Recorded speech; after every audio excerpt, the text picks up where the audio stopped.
I still remember the first thing that bothered me about the hotel. It wasn't the peeling wallpaper. It wasn't the broken neon sign buzzing outside in the dark. And it wasn't the way the building seemed to sink into the empty highway like it was slowly being swallowed by the earth. It was a key, a single brass key hanging alone behind the front desk. Room 208. The strange thing was, according to the hotel computer, room 208 didn't exist. I noticed it during my first night shift. The hotel sat beside an old stretch of road that barely anyone used anymore. Years ago, trucks and travelers had filled the parking lot every night. Now only a few cars stopped by each week. The owner, Mr. Holloway, hired me because nobody else wanted the night shift. Easy money, he had told me. At the time, I believed him. By midnight, I was alone. The lobby smelled faintly of old carpet and coffee that had been sitting on a warmer for too many hours. A grandfather clock ticked softly in the corner. Outside, rain tapped against the windows. The silence felt heavy. Not peaceful. Heavy, like the building was listening. I tried to ignore the feeling and focused on learning the reservation system. The hotel had 22 rooms, or at least that was what the computer showed. Rooms 101 through 111. Rooms 201 through 211. Simple, normal, except for one thing. There was no room 208. At first I assumed it was a typo. Maybe the room had been removed from service. Maybe the software was outdated.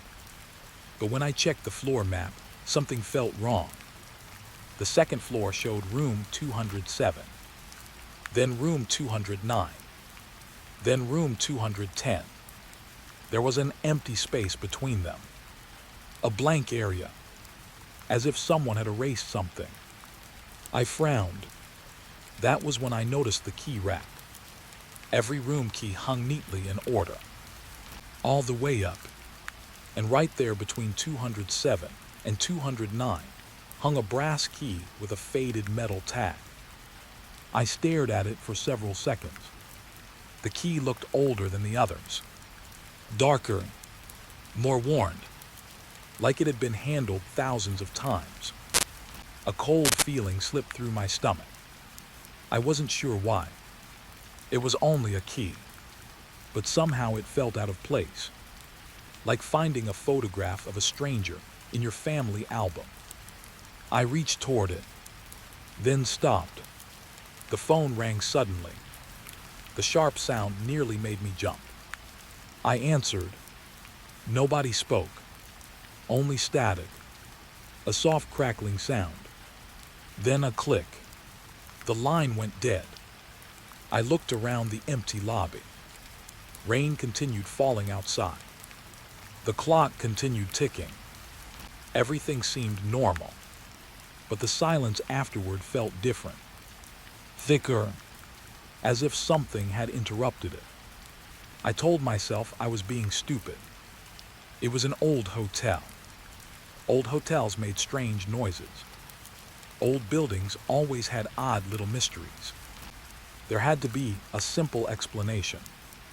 Around 1 in the morning, a truck driver checked in. While entering his information, I casually asked the question, was there ever a room 208 here? The man's expression changed instantly. Only for a second. But I saw it. His smile faded. Don't know, he said. Then he grabbed his key and left. The answer felt rehearsed. Too quick. Too careful. I watched him disappear upstairs. Something about the conversation bothered me. A tiny splinter in my mind. By 2 o'clock, the rain had stopped. The parking lot glistened under the streetlights. Mist drifted across the asphalt. I made myself another cup of coffee. While waiting for it to brew, I opened an old filing cabinet behind the desk. Most of the folders contained boring records. Repairs, invoices, employee schedules. Then I found something strange. A stack of reservation logs, paper records from years ago. The oldest one was nearly 20 years old. I flipped through the pages. Guest names, check-in dates, room numbers. Everything seemed normal. Then I noticed something. Every few pages, a room number had been crossed out. Not with black ink, red ink. The same number every time. I froze. Some entries had been scratched so aggressively, the paper had nearly torn. Others had entire sections removed, as if someone desperately wanted that room forgotten. The feeling in my stomach grew heavier. Why? Why erase a room from records spanning decades? What happened there? The answer wasn't in the files. If it ever had been, someone had removed it. A floorboard creaked somewhere above me. I looked up. The sound had come from the second floor. Probably a guest. Yet something felt wrong. The hotel was almost empty tonight. Only 3 occupied rooms, all on the first floor. Nobody should have been upstairs. I listened. Silence. Then another creak. Slow. Measured. Like footsteps. I waited. The sound stopped. I told myself not to be ridiculous. Old buildings settled all the time. Still, I found myself staring toward the staircase. The darkness above looked deeper than it should have. A shadow seemed to linger there. Watching. Waiting. I looked away first. At 3 in the morning, I finally decided to ask Mr. Holloway directly. His office sat behind the lobby. The door was unlocked. Inside, stacks of paperwork covered every surface. Dust coated almost everything. I searched for a few minutes. Then I found an employee directory. Names stretching back decades. Housekeepers, managers, receptionists, maintenance workers, dozens of people. Many stayed only a few months, some only weeks. Then I noticed something odd. Several names had notes written beside them. Quit without notice. Left during night shift. No contact after departure. The same comments appeared again and again, almost always beside employees who had worked nights. A chill crawled across my skin.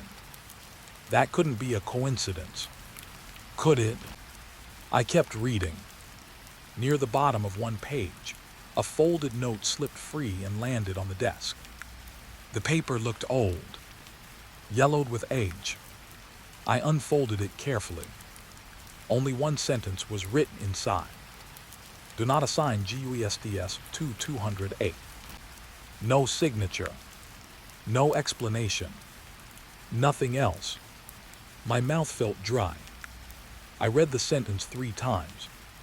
The handwriting looked rushed, uneven, as if the writer had been afraid.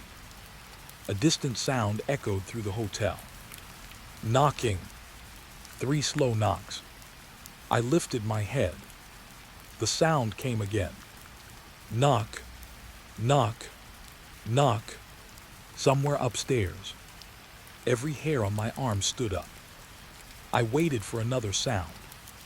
None came. Only silence. The same heavy silence. The kind that makes you aware of your own heartbeat. I carefully folded the note and slipped it into my pocket. Suddenly, I didn't want to be alone in the office anymore. I returned to the front desk. The lobby looked exactly as I had left it. The clock ticked.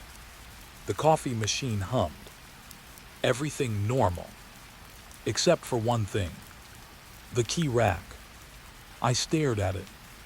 My pulse quickened. Room 208's key was missing. For a moment, I thought I was imagining it. Maybe I remembered wrong.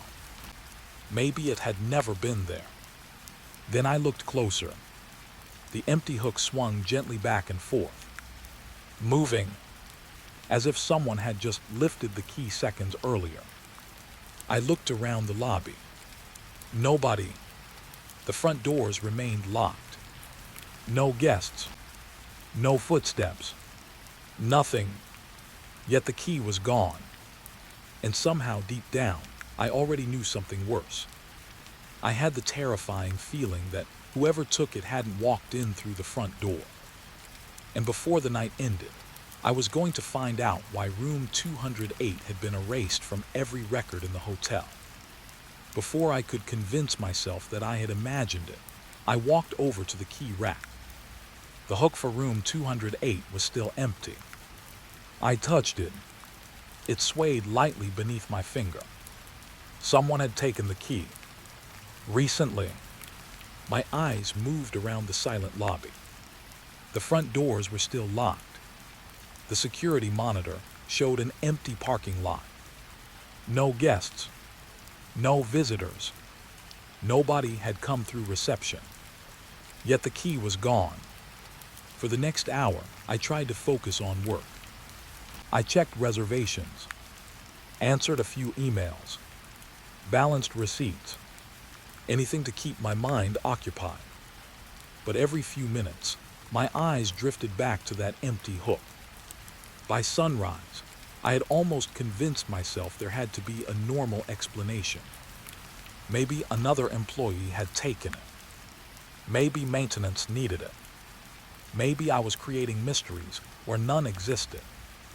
That thought stayed with me until the next evening, when I came back for another night shift. The moment I stepped behind the desk, my stomach tightened. The key had returned.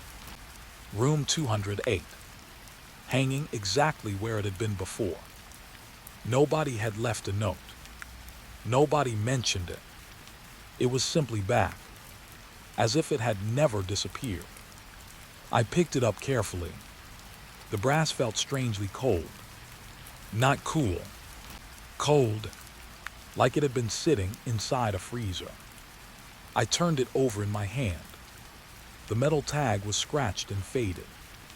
Years of use had worn away most of the numbers, but I could still make out the last 3 digits. A voice suddenly spoke behind me. "Don't carry that around."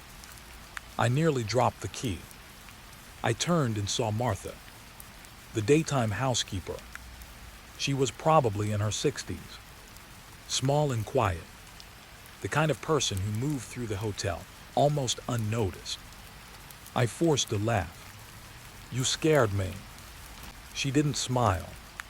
Her eyes stayed fixed on the key. "Put it back." The way she said it made me uncomfortable. Not angry, not annoyed, afraid. I slowly hung it back on the rack.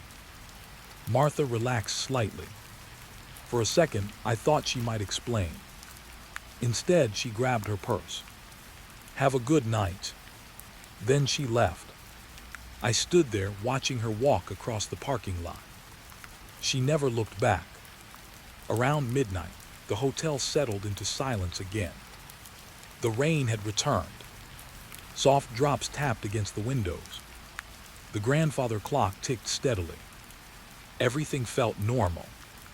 Almost, but curiosity had already taken hold. I couldn't stop thinking about the key, or the missing room, or the note hidden in Mr. Holloway's office. "Do not assign GUESTS to 208. The words kept replaying inside my head. At 12:30, I finally gave in. I grabbed a flashlight and headed upstairs. The second floor looked ordinary at first. A long hallway stretched beneath yellow ceiling lights. The carpet was faded. The wallpaper peeled in places. Nothing unusual. I walked past room 201, then 202. Everything looked exactly as expected.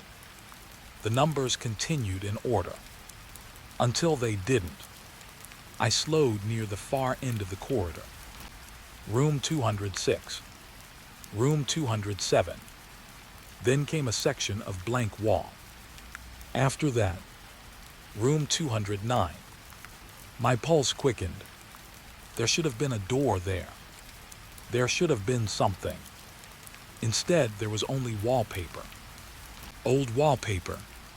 Faded beige with tiny flowers. I stepped closer.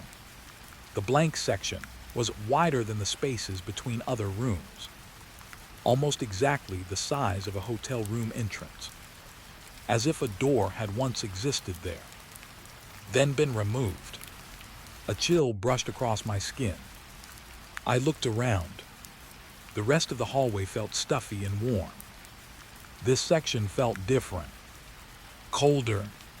Much colder. I checked the nearby vent. No air was blowing.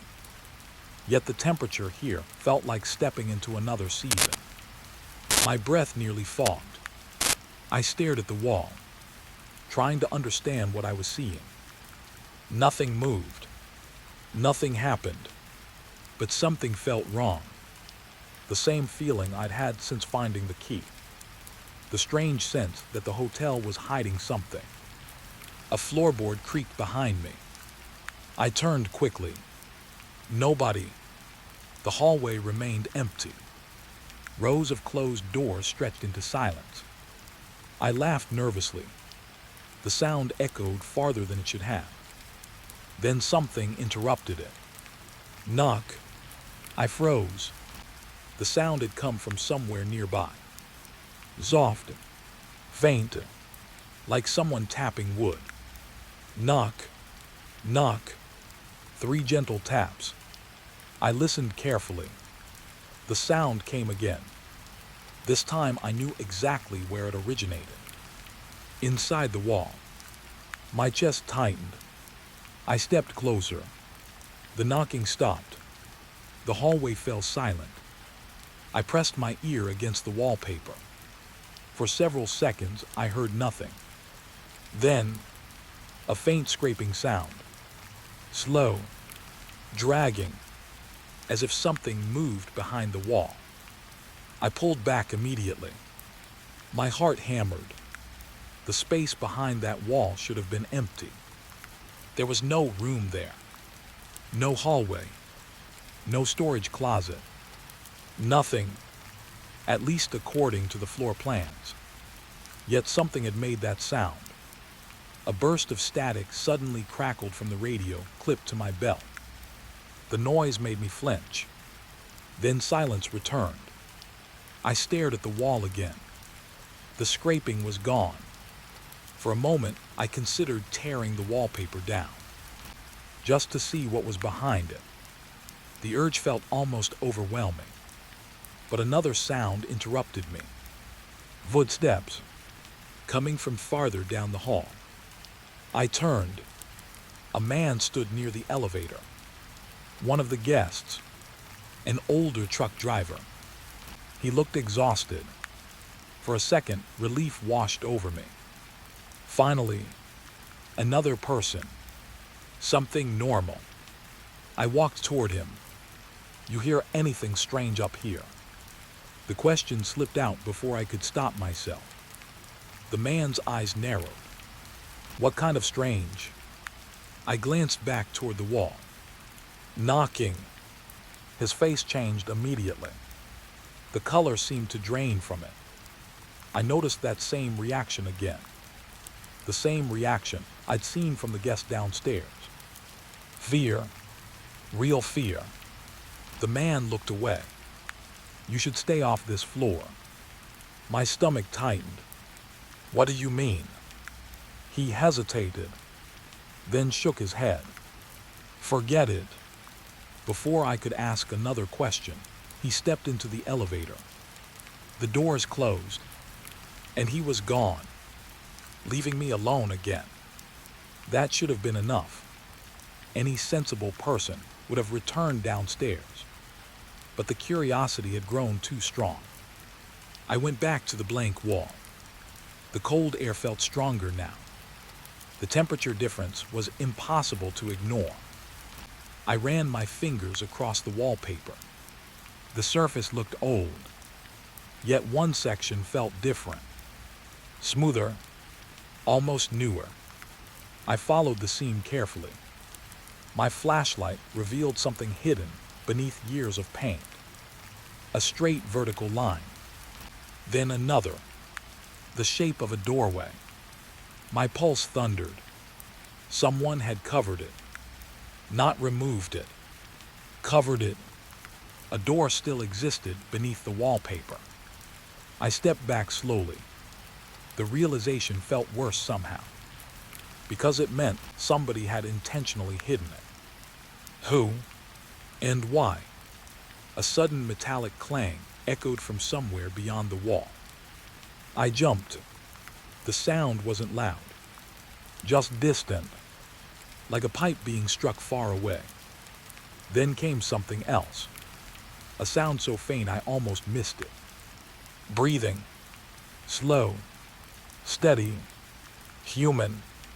I stopped moving entirely. The breathing continued. Just beyond the hidden door. A person should not have been there. There was no room. No access. No space. Yet someone or something was breathing behind the wall. I backed away, one careful step at a time. The cold seemed to follow me.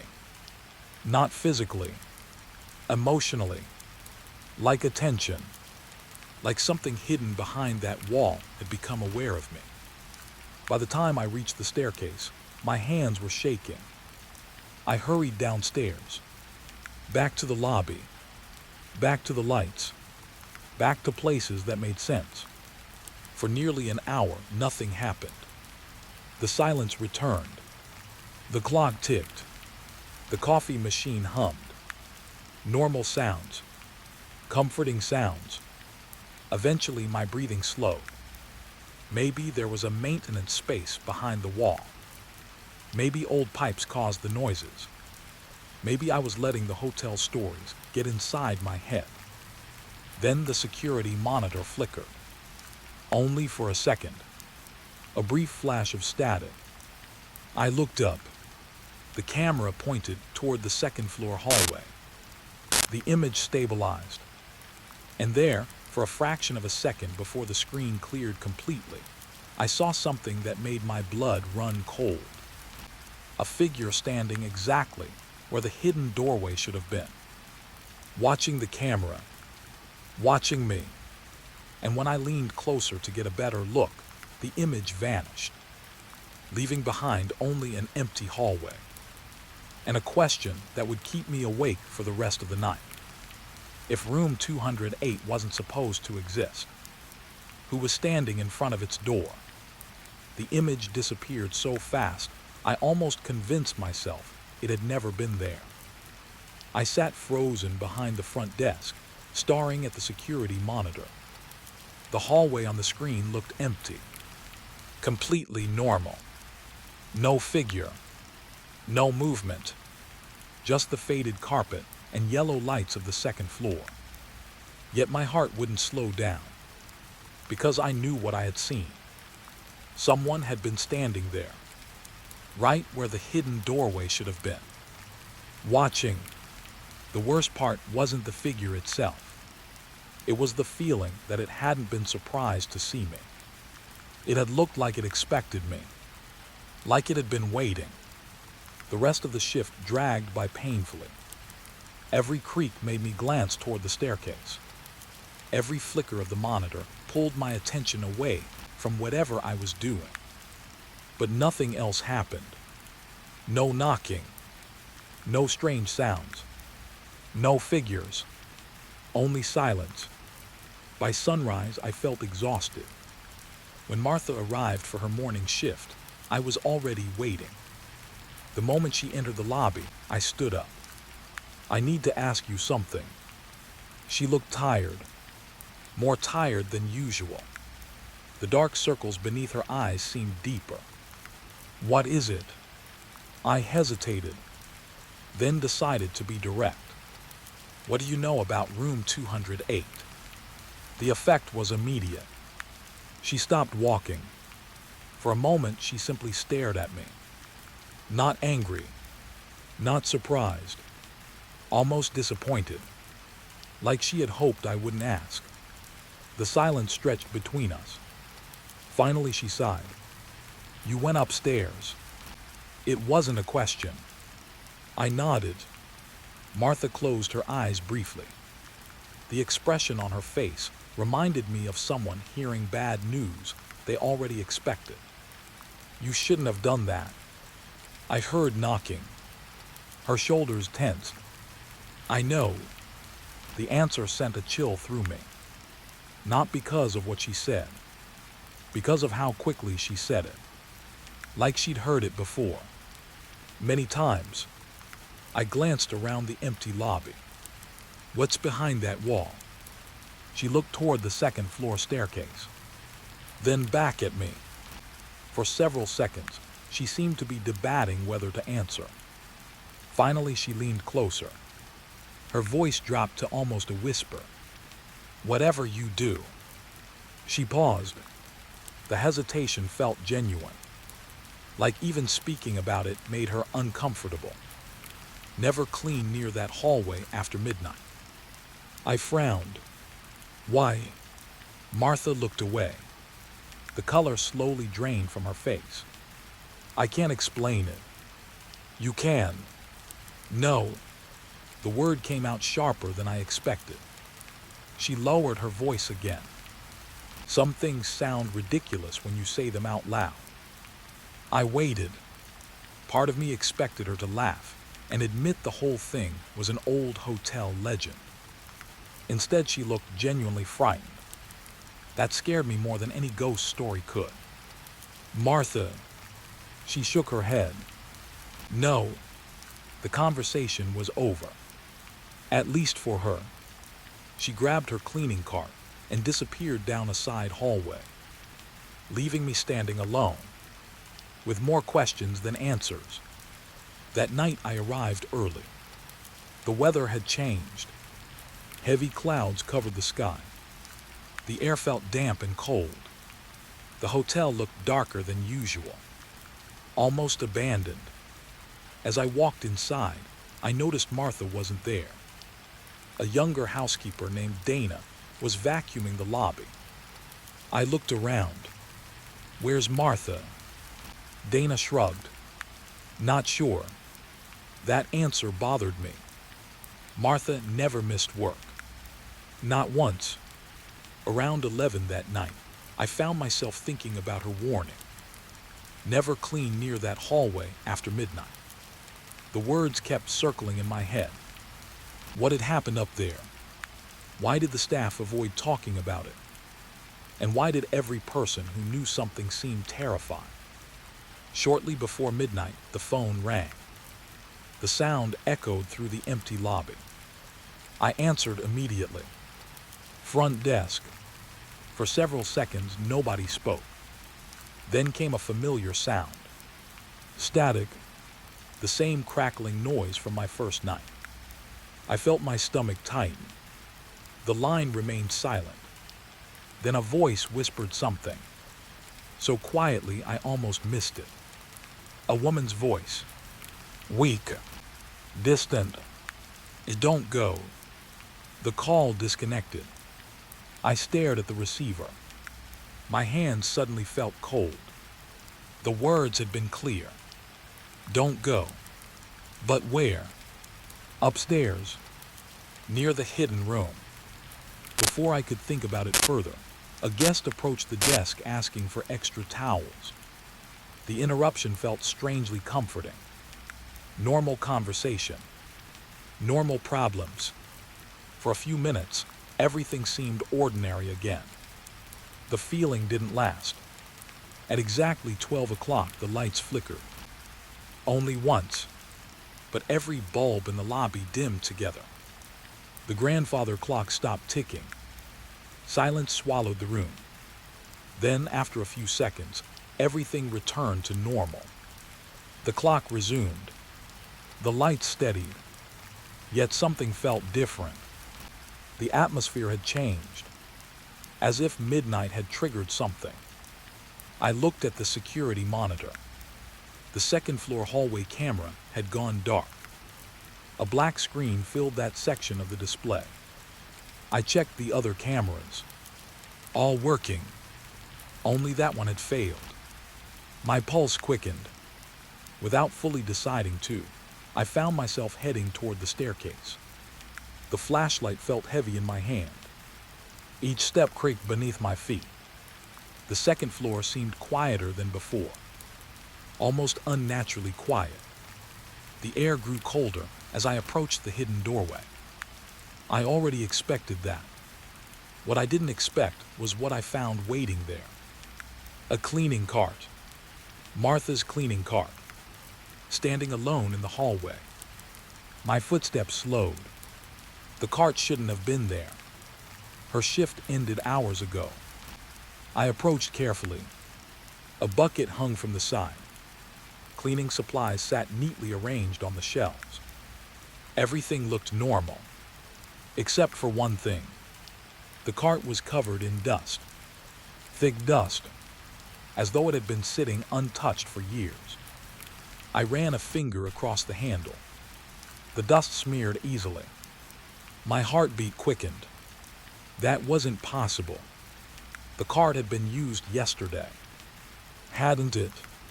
A faint knocking interrupted my thoughts. Knock, knock, knock. The sound came from behind the hidden doorway. I froze. The noise felt clearer tonight. Closer, more deliberate. Then came another sound. A wheel squeaking. My eyes shifted toward the cleaning cart. For one terrible moment, I thought it had moved. I stared. Nothing happened. The hallway remained still. Yet I couldn't shake the feeling that something was standing just beyond my flashlight's reach, watching me. The knocking continued. Slow, patient, like someone trapped behind a wall, waiting to be let out. I stepped backward, then another step. The cold air seemed to deepen around me. My flashlight flickered once, twice, then stabilized. And that's when I saw it. Words scratched into the wallpaper beside the hidden doorway. I hadn't noticed them before. The marks were faint, almost invisible, as if someone had tried to erase them. I moved closer. My light illuminated the message. 5 simple words. It knows when you listen. A shiver ran through my entire body. The handwriting looked frantic, uneven, desperate, the kind of writing someone leaves when they're terrified. I backed away immediately. The knocking stopped. Instantly, the silence that followed felt worse, because now I knew something had responded. Something had noticed me noticing it. I hurried downstairs, faster than I wanted to admit. Back to the safety of the lobby. Back to the lights. Back to the sounds of the coffee machine and ticking clock. For the rest of the night, nothing happened. No calls. No figures. No knocking. Just silence. When morning finally arrived, relief washed over me. Until Dana walked through the front doors. She looked pale, shaken, like she'd seen something upsetting. I frowned. Everything okay? She stared at me for a second, then nodded toward the employee notice board. A single sheet of paper had been pinned there, freshly printed. I walked closer. My stomach sank. The notice was short. Only one sentence. Martha, REYNOLDS, has resigned effective immediately. I read it twice, then 3 times. It made no sense. She'd worked here for decades. She never mentioned leaving, never hinted at it. Yet she was gone, just like that. No goodbye, no explanation, nothing. As I stood there staring at the paper, a terrible realization settled over me. The last thing Martha had ever told me was her warning. Never clean near that hallway after midnight. And now she was gone. The question that haunted me wasn't why she resigned. It was what she saw that finally convinced her she couldn't stay another night. The resignation notice stayed on the board for 3 days. Nobody talked about it. That was the strange part. Martha had worked at the hotel longer than almost anyone. She knew every room, every stain in the carpet, every crack in the walls. Yet after she disappeared, people acted as if she had never been there. The silence bothered me more than the resignation itself. Every time I passed the employee board, I found myself staring at the paper, wondering what had scared her enough to leave without a goodbye. Wondering if it had something to do with the word scratched beside the hidden doorway. It knows when you listen. I kept hearing that sentence in my head, especially during the night shifts, especially after midnight. Because after Martha left, things started changing. Small things at first, easy things to dismiss. The security camera facing the second floor would occasionally freeze for a few seconds. The elevator sometimes stopped at the second floor without anyone calling it. A few guests complained about hearing movement above them, even when every room upstairs was empty. Nothing dramatic, nothing that sounded supernatural, just enough to keep me uneasy. Then I noticed something about the key. It happened late one night while I was organizing the key rack. My fingers brushed against the brass tag marked 208. I immediately pulled my hand away. The metal was warm, not room temperature. Warm, like someone had been holding it. I looked around the empty lobby. There was nobody there. The front doors remained locked. The parking lot outside was deserted. Yet the key felt almost body temperature. I picked it up carefully. The warmth remained. A strange nervous feeling settled into my chest. For some reason, I slipped the key into my pocket. I told myself I was just curious. Nothing more. But deep down, I knew curiosity had stopped being the reason a long time ago. I wanted answers. The hotel clearly had secrets, and every secret seemed to lead back to room 208. Around 1 in the morning, I decided to try something. Simple, logical. I took the key upstairs. The second floor hallway looked exactly as it always did. Dim lights, faded carpet, long shadows stretching beneath closed doors. The air felt cold near the hidden doorway as usual. I ignored it. Instead, I walked to room 201. I inserted the key. Nothing. It didn't fit. I tried room 202. The key wouldn't even slide halfway into the lock. Room 203. Same result. By the time I reached room 207, I was beginning to feel foolish. Of course it wouldn't work. Why would it? Still, I kept going. Room 209. Room 210. Room 211. Nothing. The key matched none of them. Not even close. I stood alone in the hallway staring at the brass key. The realization should have ended my investigation. Instead, it created a new question. If the key belonged to a room that didn't exist, why was it still here? I slipped it back into my pocket and headed toward the stairs. Halfway there, something made me stop. A sensation against my leg. At first, I thought it was my imagination. Then I reached into my pocket. The key felt warm again. I frowned. A few seconds earlier, it had been completely normal. Now it felt almost hot. I pulled it out. The brass seemed darker somehow. Not glowing. Not changing color. Just alive. The feeling made no sense. I turned slowly. The warmth faded. I took 2 steps away. The key cooled.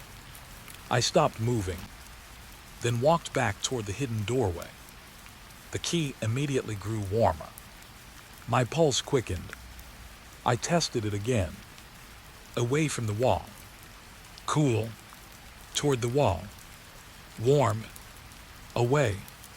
Cool, toward, warm.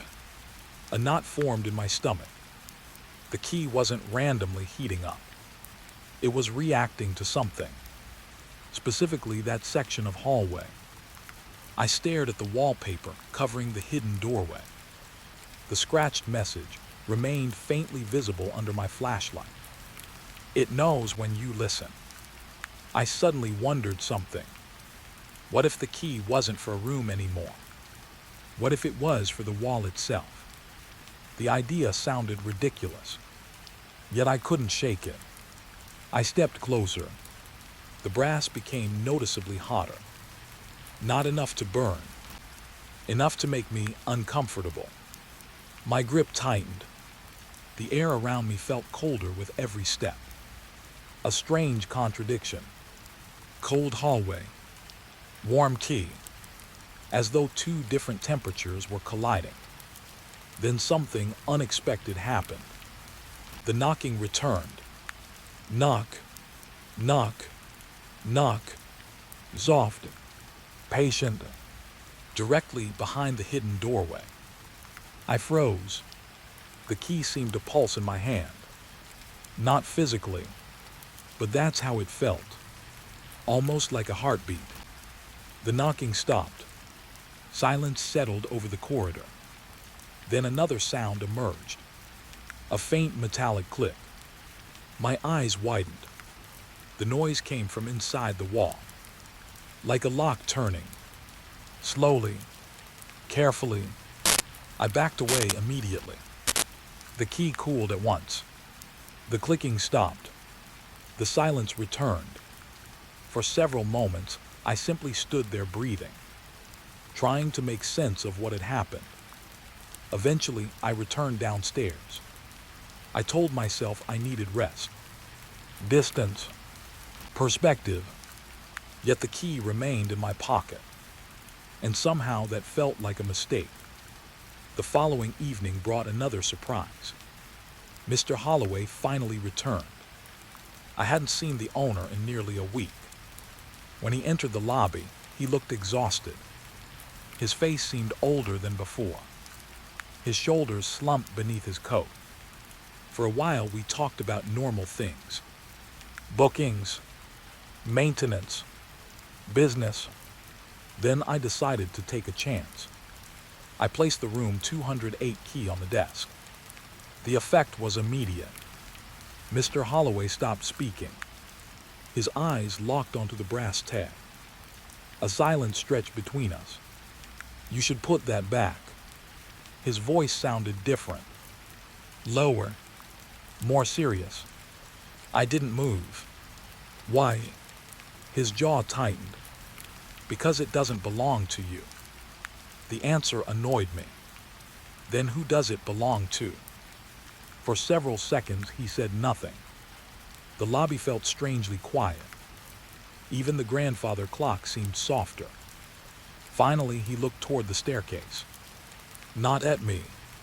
The staircase. As if he feared someone might overhear. It belongs where it is. That wasn't an answer. And he knew it. Before I could press further, he grabbed a stack of paperwork and disappeared into his office. The conversation left me frustrated. Everyone knew something. Everyone. Martha, the truck driver, the owner. Yet nobody would explain. That night the rain returned. Heavy drops hammered the windows. Thunder rolled far across the highway. The hotel felt isolated from the rest of the world. A lonely island of fading lights. Around 2 a.m, the power flickered. Only briefly. When the lights stabilized, I noticed something strange. The key rack. Every key hung exactly where it should. Except one. Room 208. Missing. Again. I stood slowly. The familiar dread returned immediately. The front doors remained locked. No guests occupied the lobby. No one had passed the desk. Yet the key was gone. I checked my pocket instinctively. Empty. A cold wave moved through my chest. Because I remembered placing it back earlier. I knew I had. I searched behind the desk. Nothing. Checked the drawers. Nothing. The key had vanished. Then came the knocking. Not upstairs. Not behind the hidden doorway. Directly above me. 3 soft knocks from the ceiling. Knock. Knock. Knock. My eyes lifted. The sound had come from the second floor. From the exact section where room 208 should have been. A few seconds later, another sound followed. A metallic scrape, as if someone dragged a key slowly across a lock. The noise lasted only a moment, then stopped. I stood frozen beneath the ceiling, listening, waiting, trying to decide whether I was terrified or curious. And for the first time since arriving at the hotel, I realized something unsettling. The key might not be missing anymore. It might have finally reached the door it was always meant to open. I couldn't stop thinking about that sound. A key scraping against a lock somewhere above me. Not a random noise. Not old pipes. Not the building settling. A lock.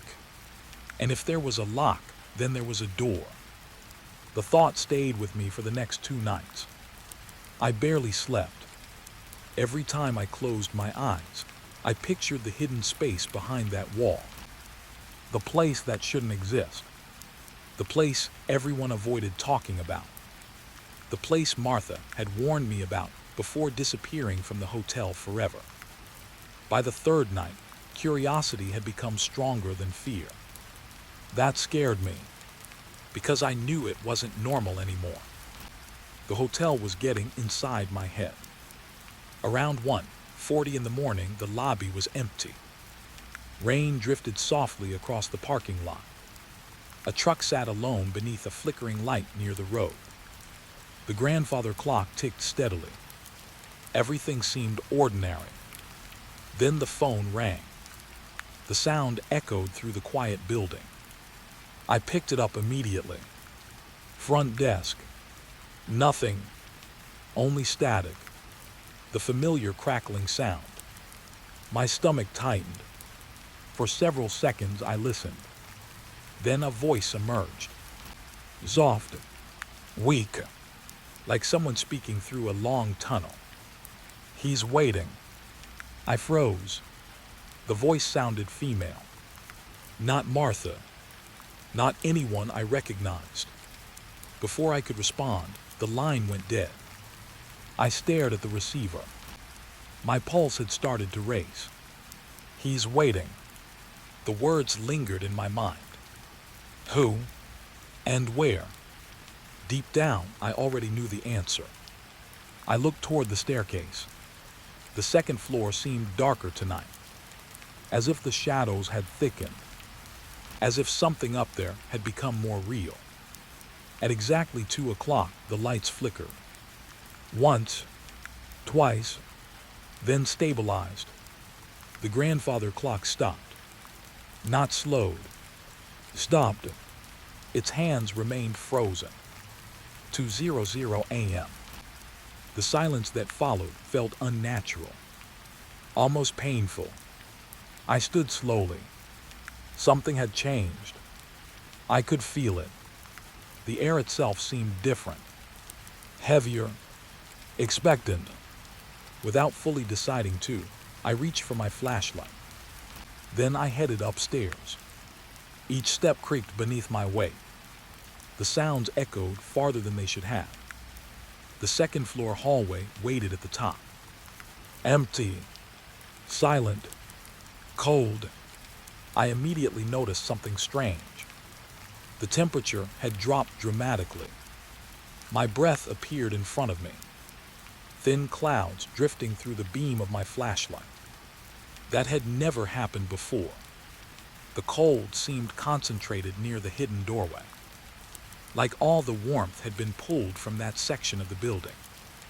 I walked slowly toward it. The familiar wallpaper came into view. The faded flowers, the scratched warning, the blank space where a room should have existed. Then I stopped, my entire body locked in place. Because the wallpaper was gone, a door stood there instead. My heart stumbled. For several seconds I couldn't move, couldn't think, couldn't even breathe properly. The door hadn't been there before. I knew that. I had stared at that wall countless times. There had only ever been wallpaper. Now there was a door. A real door. Dark gray. Fresh paint. Polished brass handle. It looked brand new, as if someone had installed it earlier that day.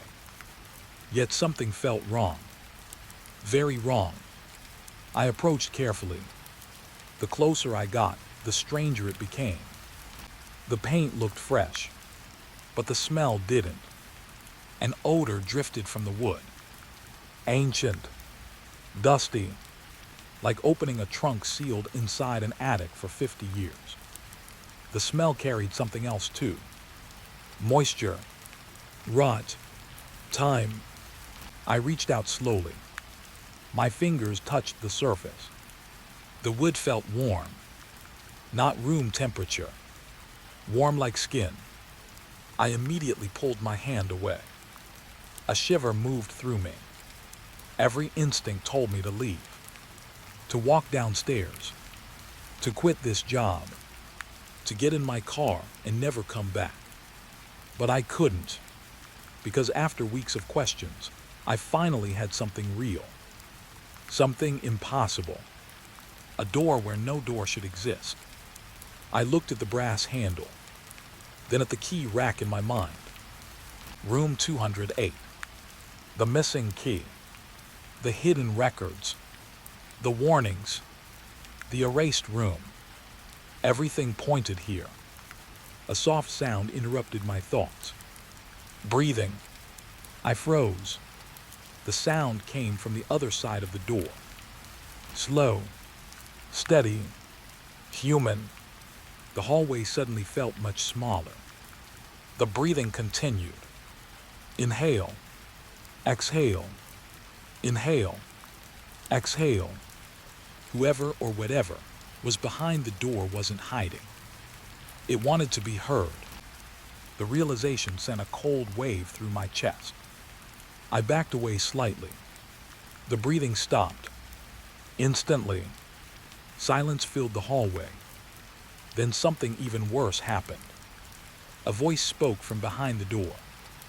Not loud, barely above a whisper, but clear enough to understand. My turn. I felt every muscle in my body tighten. The voice sounded familiar.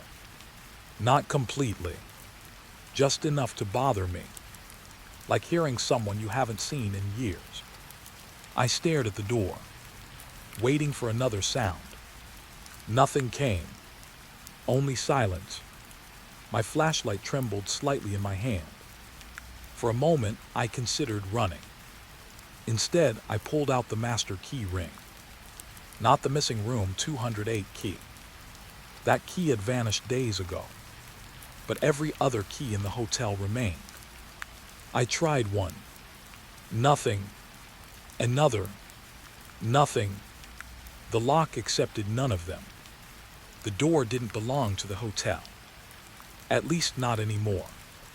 A faint click echoed from somewhere behind it. Then came movement. Slow footsteps. Walking away. Each step grew quieter. Farther. Deeper. As though an entire hallway existed beyond that door. A hallway much larger than the space behind the wall should allow. My mouth felt dry. The architecture didn't make sense. The sounds didn't make sense. Nothing about room 208 made sense. Yet there it was, standing directly in front of me. Real, physical, impossible. Then my flashlight flickered. Once, twice, the beam dimmed. When it stabilized again, I noticed something new. A small brass plaque attached to the door. I was certain it hadn't been there moments earlier. My stomach tightened. I moved closer. The plaque reflected my flashlight. Tiny scratches covered the metal. Old scratches. Years old. Decades old. And engraved into the brass were 3 numbers. The sight made my pulse hammer. This was it. The room. The missing room. The room nobody acknowledged. The room erased from every record. The room hidden behind wallpaper. The room people feared. For several seconds I simply stared. Part of me expected the door to vanish, to reveal itself as exhaustion, stress, hallucination. But it remained, solid, waiting. Then another smell drifted through the hallway. This one different, familiar. My stomach dropped. Coffee, old coffee, the exact smell from the lobby downstairs, except stronger, much stronger, as if hundreds of cups had been spilled and left to rot. The scent triggered a strange memory. The old reservation logs, the crossed-out records, the years of missing information. Suddenly, a disturbing thought entered my mind. What if room 208 hadn't been empty for 20 years? What if people had simply stopped admitting it existed? The breathing returned, closer this time, directly behind the door. I stepped backward. My pulse thundered inside my ears. The handle moved, only slightly, barely enough to notice. But it moved, a slow turn. Then it stopped. The silence afterward felt unbearable. I realized something then, something I should have understood much earlier. The room wasn't trying to keep people out. It never had. The warnings, the missing records, the hidden doorway, the erased room number. None of it existed to protect the hotel from room 208. It existed to protect room 208 from being found. The realization hit me harder than anything else, because it suggested intention, planning, a secret maintained for decades. The breathing continued, steady, patient, waiting, and as I slowly backed away from the door, another detail caught my eye. Something scratched into the fresh gray paint near the frame. Words, small, almost hidden. I raised my flashlight. Read them, and immediately felt the blood drain from my face. Welcome back. I stared at the message, unable to move, unable to think. Only one question remained. Not who was inside room 208. Not what was inside, but why the room seemed so certain that I had been there before. I didn't tell anyone about the words on the door. Welcome back. Even now, I don't know why. Maybe because saying them out loud would have made them real. Maybe because part of me was afraid someone would understand exactly what they meant. Or maybe because I already suspected the truth. The truth that something inside room 208 knew me. The next few nights passed quietly. Too quietly. The hidden door never appeared again. The wallpaper returned. The hallway looked normal. The breathing stopped. The knocking vanished.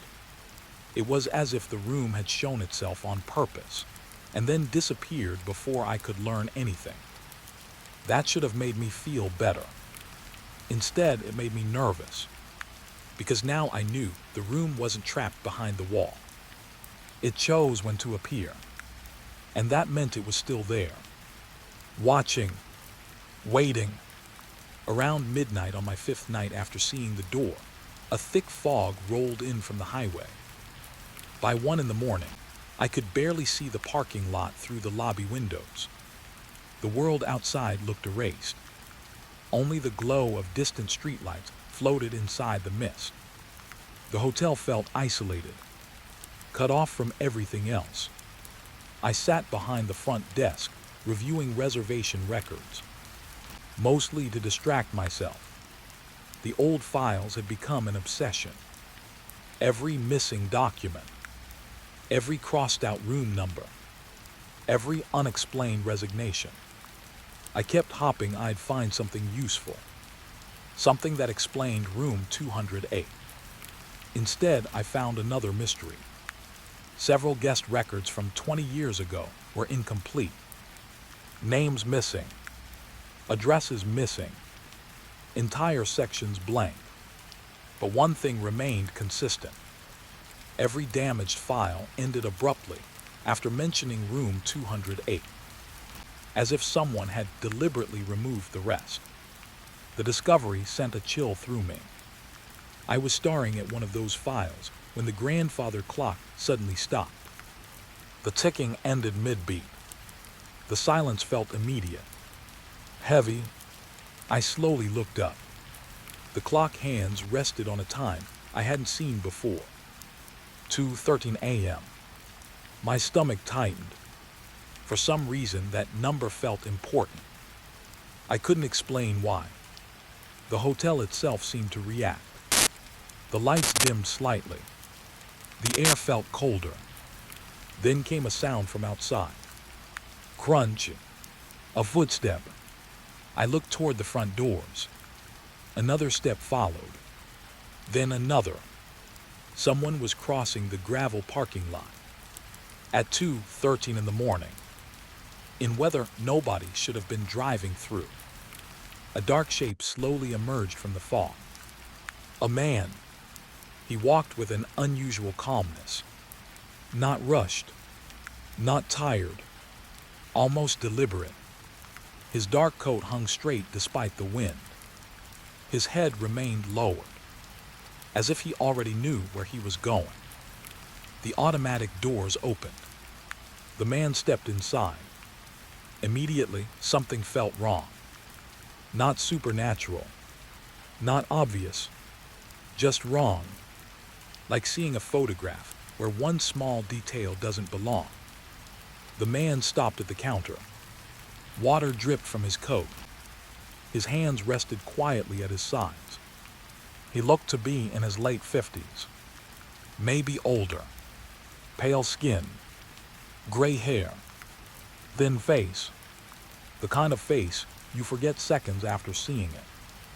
Yet something about his eyes held my attention. They seemed distant, like he was looking through me rather than at me. For several seconds, neither of us spoke. The silence stretched. Finally, I forced a smile. Need a room? The man nodded once. His expression never changed. I reached for the keyboard. No problem name. The man looked directly at me, then spoke for the first time. 3 words. Room 208. My fingers froze above the keyboard. The lobby suddenly felt colder. I stared at him, certain I had misheard. What? His voice remained calm. Room 208. A knot formed in my stomach. Nobody asked for room 208. Nobody even acknowledged it existed. Yet this man had requested it immediately. Not a room. Not a vacancy.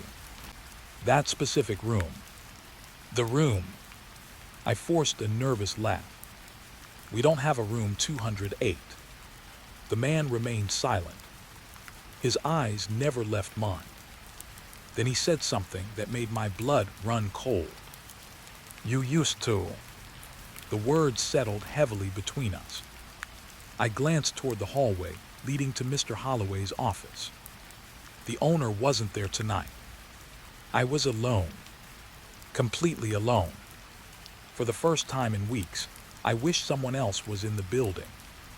The man waited patiently, almost politely, as though he already knew how this conversation would end. I turned back to the computer. Let me check availability. My hands felt slightly shaky. The reservation system loaded. Rows of room numbers appeared. The usual list. No 208. Nothing had changed. I searched manually, then searched again. Nothing. The room didn't exist. At least not officially. I looked up. Sorry, there's no record of it.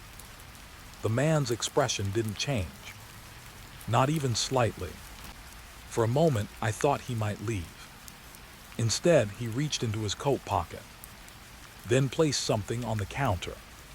Several bills. Old bills. Extremely old. I picked one up carefully. The paper felt brittle. The edges were worn. The design looked unfamiliar. Not foreign. Just outdated. Very outdated. I checked the date printed near the corner. My heartbeat immediately quickened. I picked up another bill. Another. The money looked as if it had been carried for decades, yet strangely preserved, almost untouched by time. What is this? The man tilted his head slightly. Payment. A nervous laugh escaped me. You can't use this. His eyes narrowed. For the first time, emotion appeared on his face.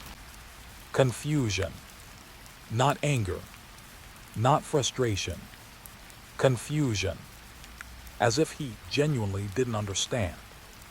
As before, he said quietly. A chill crawled up my spine. As before. The phrase bothered me instantly, because it suggested history. Not his history. Mine. I suddenly remembered the word scratched beside the hidden door. Welcome back. My mouth felt dry. I pushed the bills back toward him. Have we met before? The question escaped before I could stop it. The man looked at me for a long moment. Then something strange happened. His expression softened. Almost sadness. Almost pity. You don't remember. The statement wasn't a question. It sounded disappointed. A terrible feeling settled into my stomach. What don't I remember? The man didn't answer.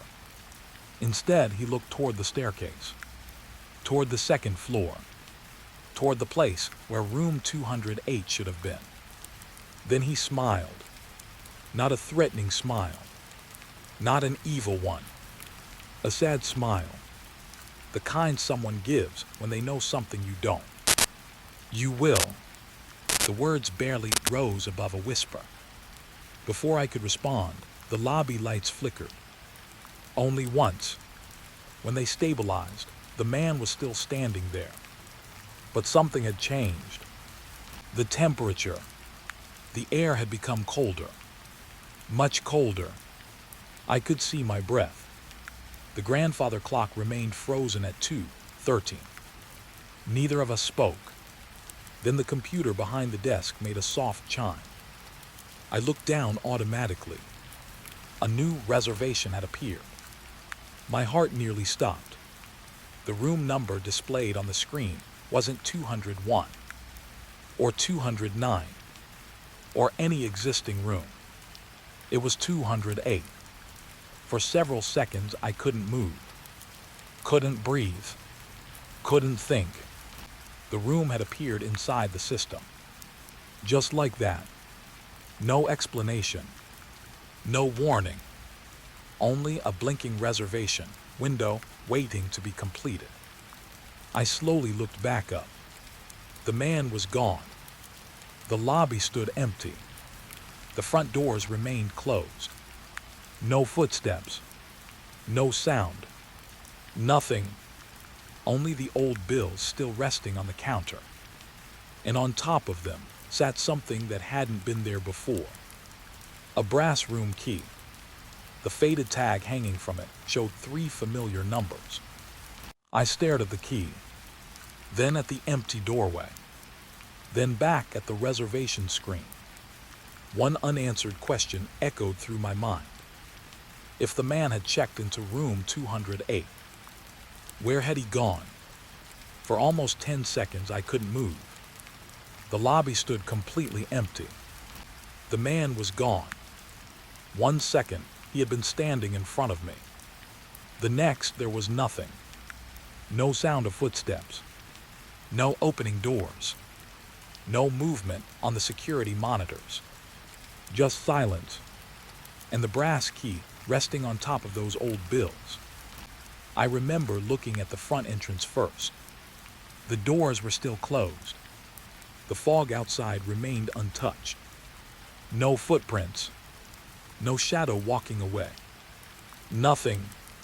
A strange numbness settled over me. Fear was part of it. But there was something else too. A feeling that reality had slipped slightly out of place. Like a picture hanging crooked on a wall. Not enough to immediately notice. Enough that once you saw it, you couldn't stop staring. I looked back at the computer. Room 208 still appeared in the reservation system. Blinking quietly. Waiting. The screen showed a guest check-in. No name. No address. No phone number. Just one room assignment. I slowly reached for the mouse. The reservation details opened. My stomach tightened. Every field was empty. Except one. Arrival time. 2:13 a.m. I stared at it. The same time the grandfather clock had stopped. The same time the man had walked in from the fog. The same time the room appeared. A coincidence would have felt comforting. This didn't feel like one. The rest of the shift passed in a haze. I kept expecting the man to return, or for room 208 to disappear from the system again. Neither happened. When morning finally arrived, I almost felt relieved. Almost. That feeling lasted until Mr. Holloway walked through the front door. The owner looked exhausted, more exhausted than usual. His eyes immediately drifted toward the computer screen, then toward the brass key. The color drained from his face. For the first time since I'd met him, he looked genuinely afraid. "Where did you get that?" His voice sounded strained. I pointed toward the desk. "A guest left it." Mr. Holloway didn't respond. He simply stared at the key. Then he looked at the reservation screen. His expression grew even worse. "What guest?" I told him everything. The fog. The old money. The request for room 208. The disappearance. The words sounded ridiculous when spoken aloud. Yet I couldn't stop, because I'd been carrying them alone all night. When I finished, Mr. Holloway sat down heavily. For several seconds, he rubbed his face. Then he asked a question I didn't expect. "Did he give you a name?" I shook my head. "No." The owner nodded slowly, as though that answer confirmed something. "What?" Mr. Holloway hesitated, then stood up. "Come with me." 20 minutes later, we sat inside his office. Stacks of dusty files covered the desk. He opened a drawer and removed a small metal box. The lock looked old, the kind used decades ago.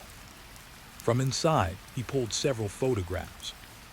Employee records, guest records, newspaper clippings. Most were faded, yellow with age. One photograph immediately caught my attention. It showed the hotel sometime in the past, maybe the 1960s. The building looked newer, the parking lot fuller. Several guests stood outside. Mr. Holloway pointed toward one man near the entrance. My chest tightened. I recognized him instantly. The same coat, the same face, the same eyes. The man from last night. The photograph trembled slightly in my hands. When was this taken? The owner swallowed. 1967. The room fell silent. I looked down again. The photograph was real. Old. Authentic. There was no way the man from last night should have appeared in it. Yet there he was, standing outside the hotel almost 60 years earlier. Exactly the same. Not older. Not younger. The same. My mouth felt dry. Who is he? Mr. Holloway looked away. We never found out. The answer sent another chill through me. What do you mean? He checked in. The owner paused. His voice grew quieter. He requested room 208. The office suddenly felt smaller. The air heavier. I stared at him, unable to speak. He stayed one night, Mr. Holloway continued, then disappeared. The sentence sounded familiar, because it matched exactly what had happened to me. The realization settled heavily between us. The same guest, the same room, the same disappearance. Decades apart, neither of us spoke for a while. Finally, I asked the question that had been haunting me. Can I see the security footage? The owner looked uncomfortable, then nodded. That afternoon, we reviewed the recordings. At first, everything appeared normal. The camera clearly showed the man entering the hotel, walking through the lobby, approaching the desk, speaking with me. Every detail remained visible. His coat, his posture, his movements. Nothing unusual. Relief briefly washed over me. Maybe there was a logical explanation after all. Then we zoomed in. The moment the image enlarged, the video glitched. Only for a frame. A fraction of a second. But it happened. The man's face distorted. Not blurred. Not pixelated. Distorted. As though the image itself had folded incorrectly. The features shifted, stretched, then immediately returned to normal. Mr. Holloway leaned closer. We replayed it. The same thing happened, frame by frame. The footage remained perfect until reaching a specific moment. Then his face warped, for one frame only, then returned. A cold feeling settled in my stomach. The owner rewound again. This time he paused directly before the distortion. Everything looked normal. Then he advanced one frame. My breath caught. The man's face was gone. Not hidden. Gone. His coat remained visible. His hair remained visible. The background remained visible. But where his face should have been, there was only darkness. A blank shape. Like the camera couldn't record it. The image lasted less than a second, then vanished. The next frame appeared normal again. Neither of us spoke. The room felt unnaturally quiet. Mr. Holloway replayed it 3 more times. The same result. Every single time. The footage refused to show his face. A knot formed in my chest. Maybe the recording is damaged. Even as I said it, I didn't believe it. The owner shook his head. There are other cameras. We checked those too. The parking lot camera, the entrance camera, the hallway camera. Every angle produced the same result. The man appeared perfectly normal, until the moment we focused on his face. Then reality seemed to break apart. One frame missing. One frame distorted, one frame impossible. The pattern never changed. By evening, my headache had become unbearable. I left the office and sat alone behind the front desk. The hotel felt different now. Less mysterious, more dangerous, because mysteries could have explanations. But I had just watched reality fail repeatedly on a screen, and there was no explanation for that. Outside, the fog slowly returned, the same thick fog from the previous night. The sight immediately made my stomach tight. I glanced toward the security monitor. The parking lot looked empty. For several minutes, nothing happened.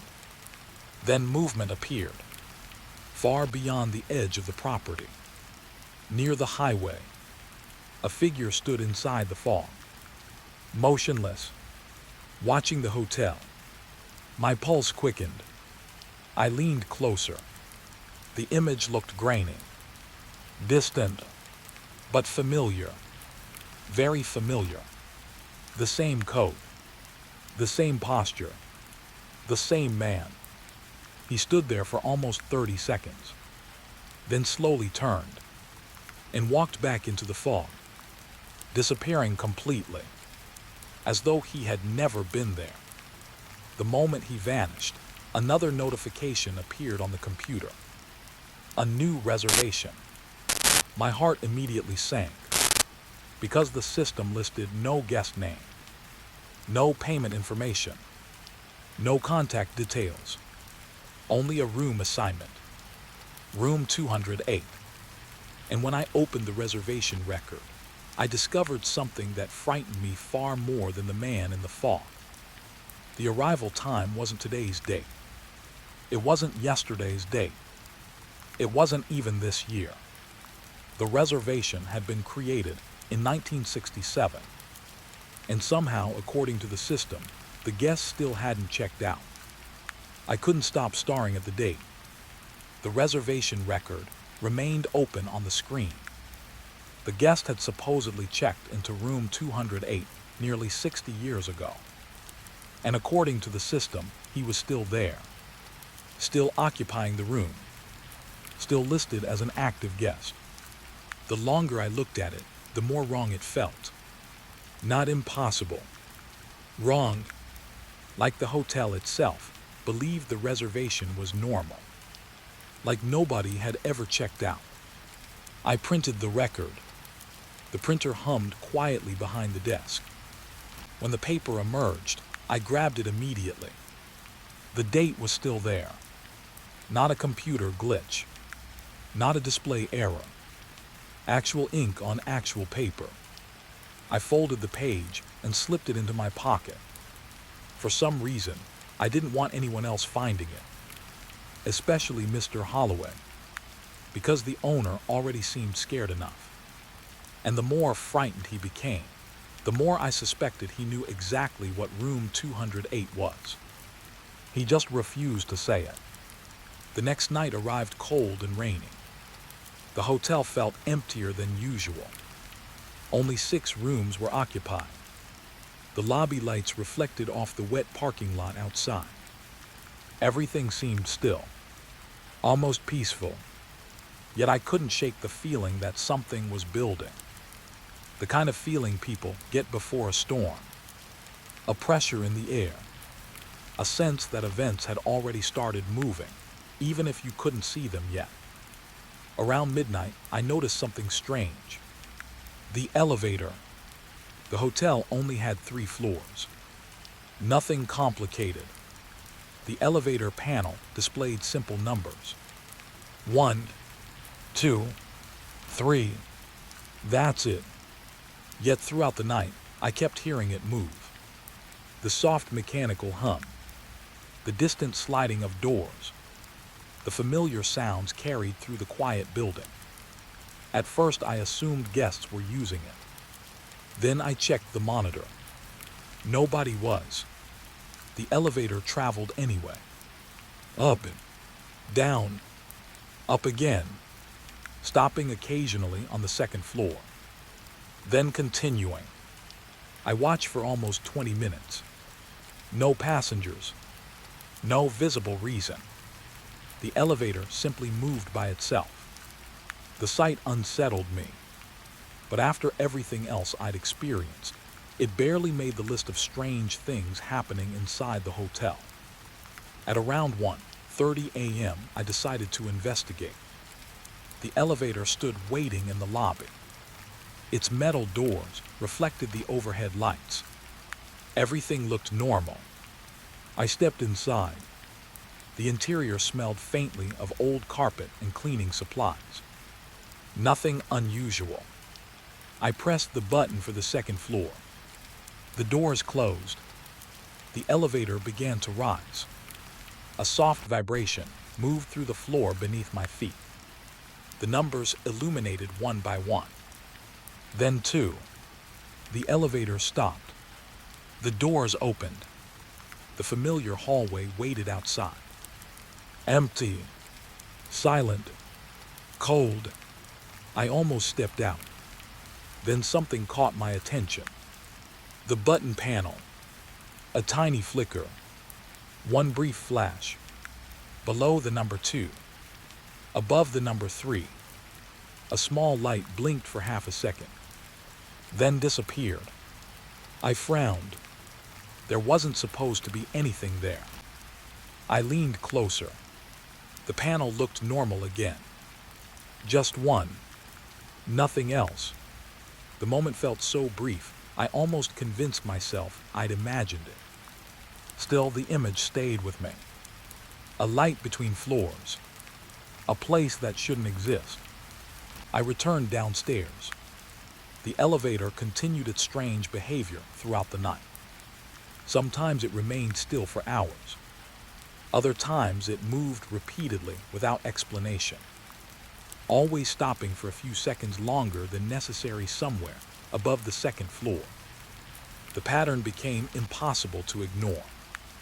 Then, shortly after 2 in the morning, something happened. The lobby lights flickered. The grandfather clock stopped. 2:13 a.m.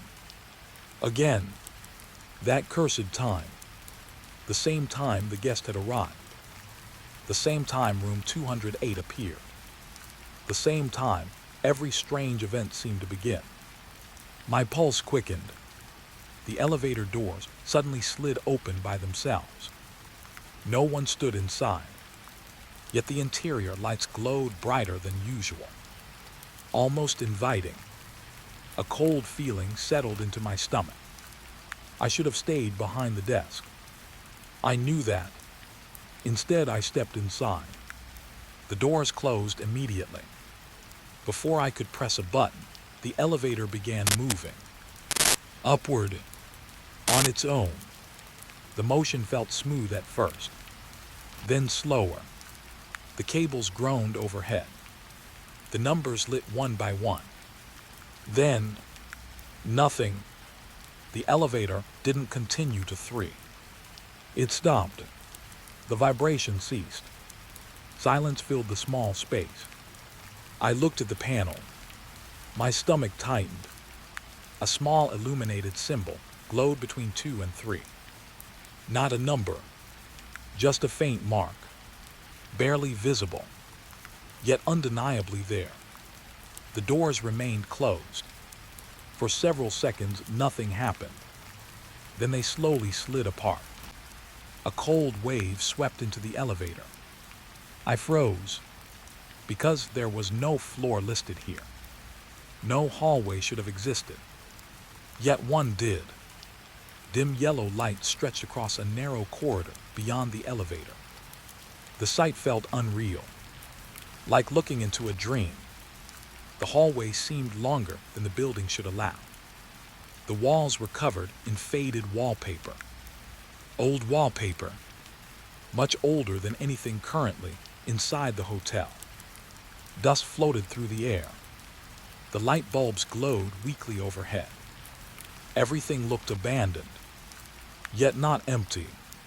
The feeling made my skin crawl. I remained inside the elevator, unable to step forward, unable to leave. The corridor felt wrong in a way I couldn't explain.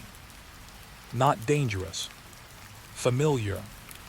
That frightened me more, because every time room 208 appeared, I experienced the same feeling.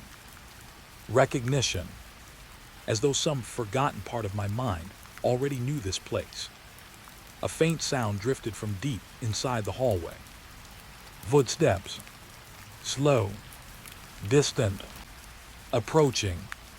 My heart immediately began hammering. The sound echoed softly through the corridor. Step. Step. Step. Not running. Not hurried. Walking. Toward me. The elevator suddenly felt very small. I stared into the hallway.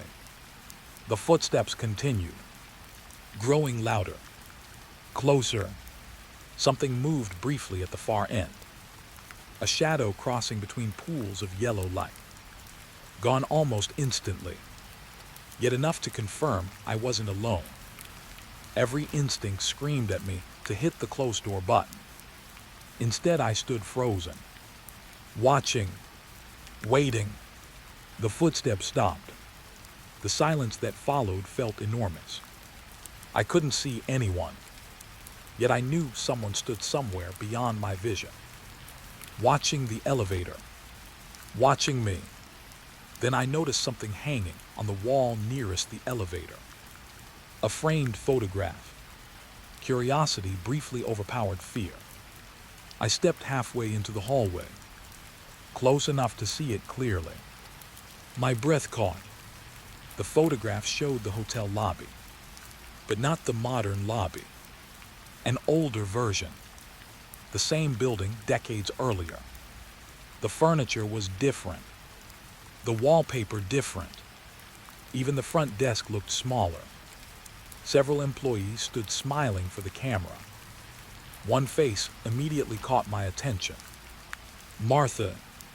My stomach dropped. The housekeeper looked younger. Much younger, yet unmistakably Martha. Standing beside her was another employee. A young receptionist. A man. The moment I saw him, a strange dizziness swept through me. Because the receptionist looked exactly like me. Not similar. Not close. Exactly. Same eyes. Same face. Same smile.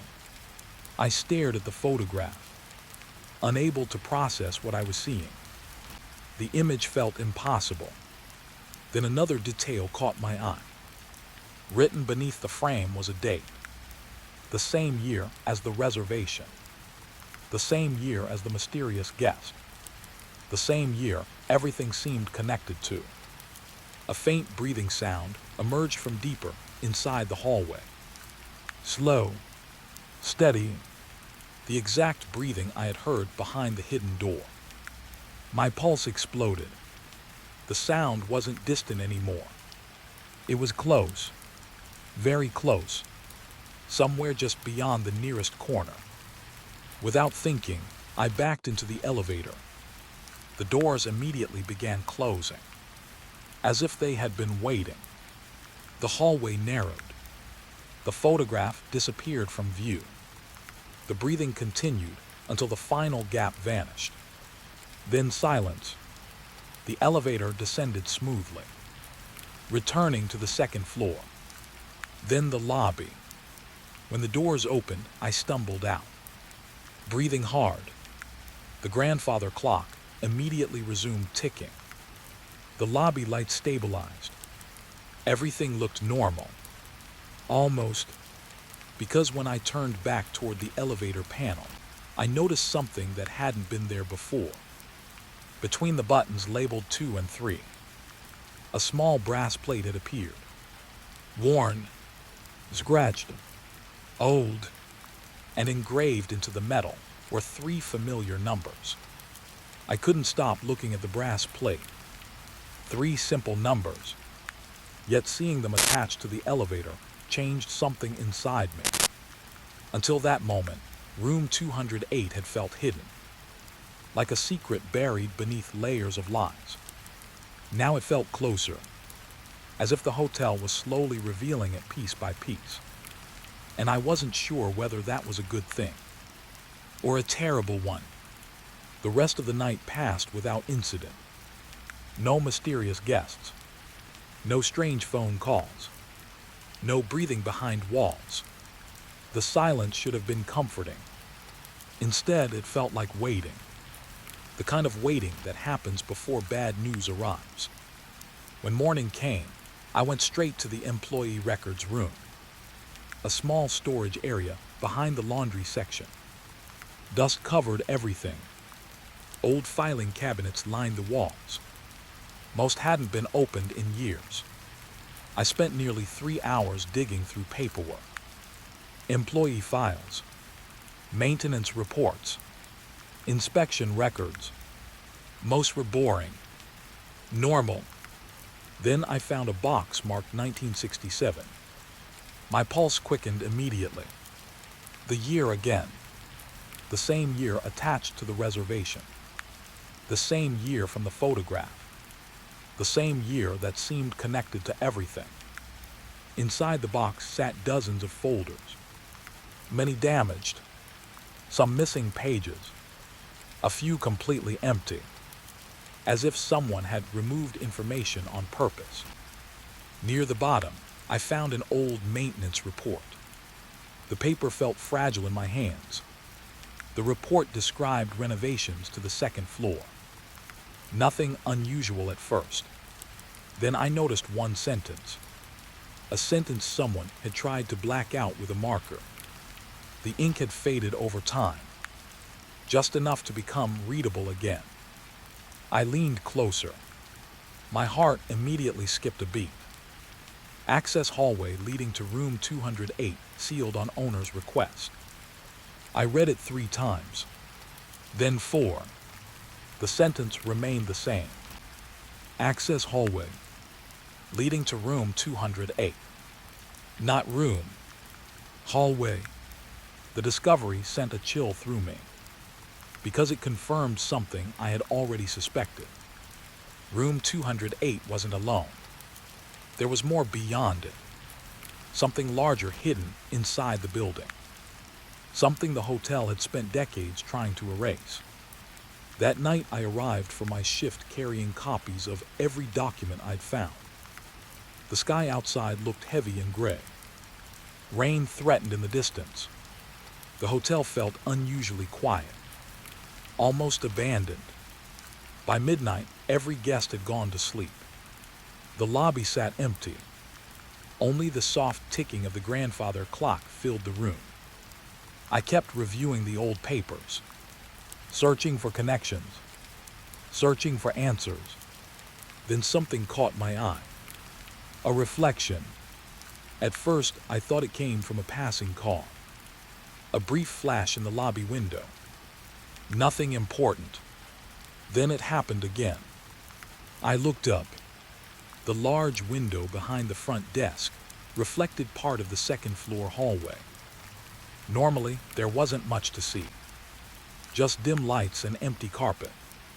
Tonight was different. My breath caught, because reflected in the glass was a doorway. Not wallpaper, not a blank wall.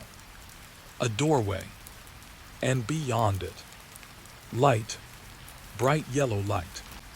The kind that spills from a room someone is actively using. I stared. The reflection remained. The doorway looked completely real. The brass plaque read 208. My pulse immediately accelerated. Slowly, I turned around. The second floor hallway stood exactly where it always had. Empty, silent. Wallpaper covered the wall. No doorway. No room. Nothing. I turned back toward the window. The reflection still showed room 208. Fully visible. Fully lit. A cold wave moved through my chest. I approached the glass carefully. The reflected room grew clearer. Inside, I could see furniture. A lamp. A bed. A wooden dresser. Everything looked old, not abandoned, occupied, as though someone had stepped out only moments ago. I turned again. The actual hallway remained unchanged. Blank wallpaper. No room. No light. Nothing. The contradiction made my head hurt. It felt impossible. Yet both images existed simultaneously. One real. One reflected. One showing a room. The other showing a wall. For several minutes, I stood there repeating the process. Reflection. Room. Reality. Wall. Reflection. Room. Reality. Wall. Each glance made me more uneasy. Then I noticed movement. My entire body tensed. Inside the reflected room, something shifted. A shadow crossing near the bed. Gone almost immediately, yet unmistakable. Someone was inside. My mouth suddenly felt dry. I stared harder.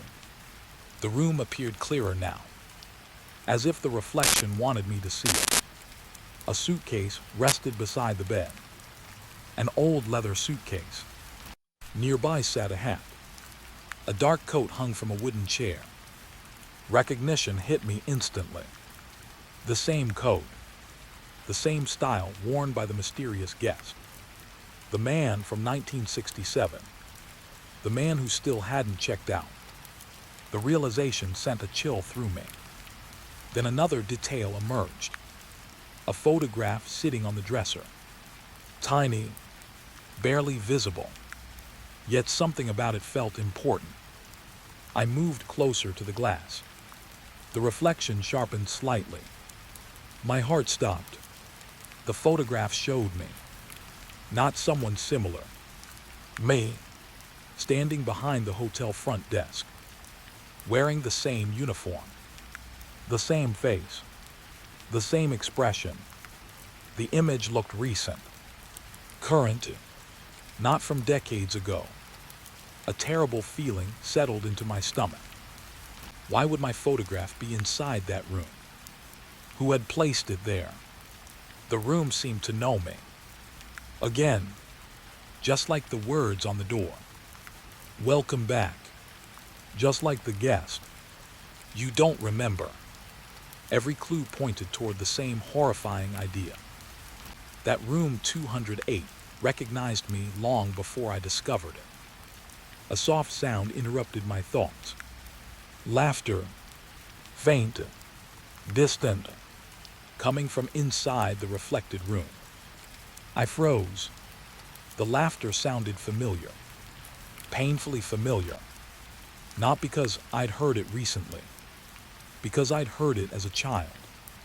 A memory stirred somewhere deep inside me. Almost forgotten. A hotel lobby. Warm yellow lights. Someone laughing nearby. A feeling of safety. Then darkness. The memory vanished before I could grasp it, leaving only unease behind. The reflected room remained visible. Waiting. Watching. Then the lamp inside flickered. Once. Twice. 3 times. The shadow crossed the room again. This time slower. Closer. My pulse hammered. I couldn't make out details. Only movement. A human shape approaching the doorway. Approaching me. The reflection suddenly felt less like a window, and more like a connection, as though 2 different moments in time occupied the same space. The thought terrified me, yet I couldn't look away. The figure continued moving. Closer. Closer. Then stopped directly inside the doorway of room 208. Watching. Even from a distance, I knew who it was. The outline. The posture. The coat. The guest. The man from 1967. For several seconds, we simply stared at one another, separated by glass. separated by time. Then something happened that nearly stopped my heart.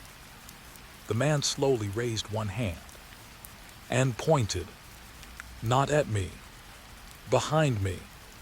I spun around instantly. The lobby stood empty. Nothing there. No guests. No staff. No movement. Just silence. I turned back toward the reflection. The room remained visible, but the man was gone. The doorway stood empty. The lamp still glowed softly. Everything looked calm again, almost ordinary. Then I noticed something new. Words written across the inside of the reflected door. Dark letters, fresh letters, a message. I stepped closer, my pulse pounding inside my ears. The handwriting looked rushed, desperate, the same style as the warning behind the hidden doorway. This message was shorter, only 4 words. Don't let him out. I stared at the sentence, unable to breathe, unable to think, because for the first time, room 208 wasn't asking me to enter. It was warning me about something trapped inside. The words stayed in my head long after the reflection disappeared. Don't let him out. I must have read them 100 times, maybe more, even after the room vanished from the glass, even after the lobby returned to normal. The message refused to leave me alone, because it changed everything. Until then, I thought room 208 was trying to pull someone inside. Now I wasn't sure. What if the room wasn't a trap? What if it was a prison? And if that was true, who exactly was trapped there? The guest, or something else? The questions followed me through the next several days. I barely slept. Every time I closed my eyes, I saw the reflected room. The old furniture, the glowing lamp, the man standing silently in the doorway, watching me, waiting. The hotel itself seemed different now, more awake, as if it knew I had seen too much. The strange sounds grew more frequent. The cold spots spread farther through the second floor.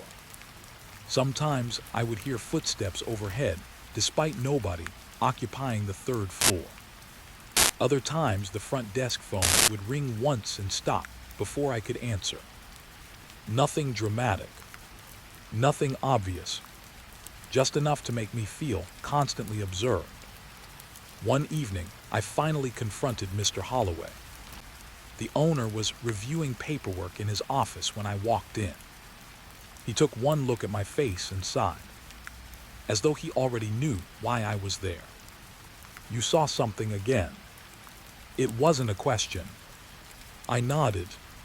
For a long moment, neither of us spoke. Then I told him everything. The reflection, the message, the photograph, the man pointing behind me. Each detail seemed to age him further. When I finished, he leaned back in his chair. His eyes looked tired. Not the tiredness of someone who needed sleep. The tiredness of someone carrying a burden for too long. Finally, he opened a drawer. Inside sat an old guest ledger. A real one. Paper records from before computers. The cover looked worn from decades of use. Mr. Holloway carefully placed it on the desk, then opened it. The pages crackled softly. I immediately noticed something strange. Most entries looked normal. Names, dates, room numbers, families, travelers, salesmen, ordinary people passing through. Then we reached 1967. The handwriting changed. The page felt heavier somehow. The owner pointed toward a single entry. My stomach tightened. Room 208. Check-in date, October 14, 1967.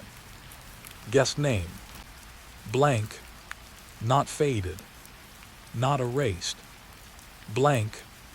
Every other field contained information. Length of stay, payment amount, room number. Yet the name section remained completely empty, as if whoever filled out the ledger physically couldn't write it. What happened to him? I asked quietly. Mr. Holloway looked toward the window. The answer took several seconds. No one knows. I frowned. You own the hotel. I inherited it. His voice sounded distant. My father owned it before me. The room fell silent. Then he said something that made my blood run cold. My father saw him too. A chill traveled down my spine. What? The owner nodded slowly. He worked nights. His eyes never left the window. He saw the guest arrive. My chest tightened. The same man. Yes. The one from the photograph. Yes. I stared at him, trying to process the implications. The guest hadn't appeared once, or twice. He had been returning for decades. Mr. Holloway continued. Every few years someone sees him. His voice remained low. Sometimes employee, sometimes guests. The office suddenly felt smaller. What happens? The owner hesitated, then sighed. The same thing. I waited. He enters room 208. The answer seemed too simple, too incomplete. And then, Mr. Holloway finally looked at me. His expression disturbed me more than anything he had said. Nobody ever sees him leave. The silence afterward felt enormous. I couldn't think of a response, because I already knew he was telling the truth. The room, the reservation, the photographs, the reflection, everything pointed toward the same impossible conclusion. The guest checked in, but never checked out. That night, I couldn't stop thinking about the ledger, or the missing name, or the decades of sightings. By midnight, rain hammered against the hotel windows. The parking lot looked like a dark lake beneath the storm. The lobby remained empty. Only the security monitors provided movement. Small glowing screens showing silent hallways. At 1:47 a.m., something appeared on camera 6. The second floor corridor. My pulse immediately quickened. A figure stood near the wallpaper wall, motionless, watching. The image quality wasn't perfect, yet I recognized the coat instantly. The guest. I leaned closer. The man remained still. His posture looked strange, not threatening, almost confused, as if he were searching for something. Then he began walking, slowly, calmly, toward the hidden location of room 208. The camera followed the hallway. Every movement appeared normal, every step visible. The man reached the wall, then stopped. My heartbeat thundered in my ears. The wallpaper shimmered slightly, just once, a faint distortion, almost like heat rising from pavement. The hidden doorway appeared, exactly where it always did. Fresh paint, ancient smell. Room 208. The guest stepped forward. The door opened. He entered. Then the door closed behind him. I stared at the monitor, waiting. Seconds passed. Nothing happened. A minute passed. Nothing. 5 minutes. Nothing. The door never reopened.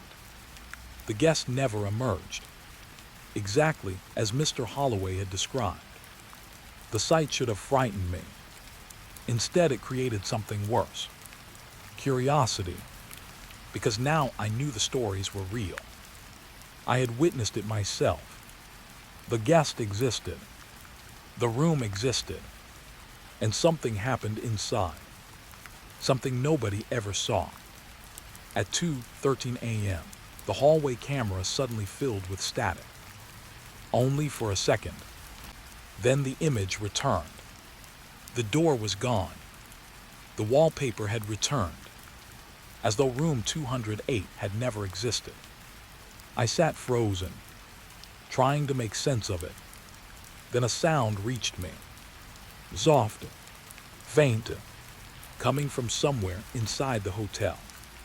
Footsteps. Not on the monitor. Not through the speakers. Real footsteps. In the building. My eyes immediately darted toward the lobby entrance. Empty.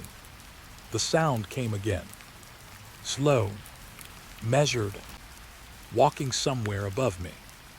I checked the cameras. Nothing. Every hallway appeared empty.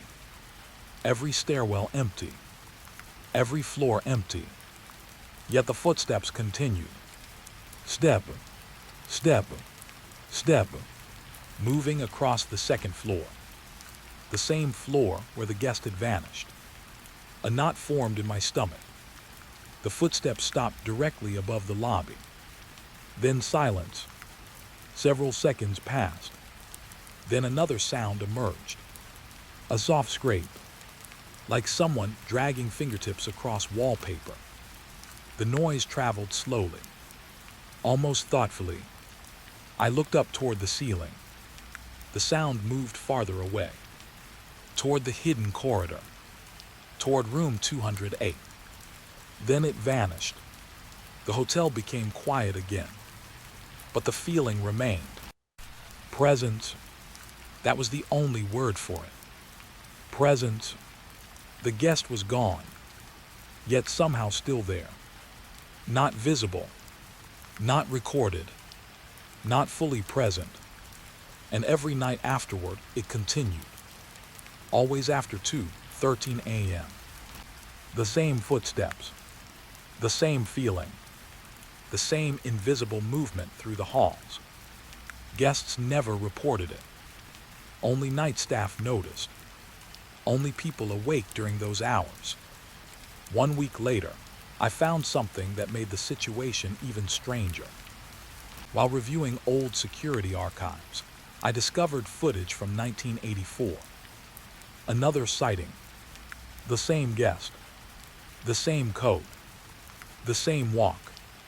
The same destination. Room 208. I watched the recording twice, then 3 times.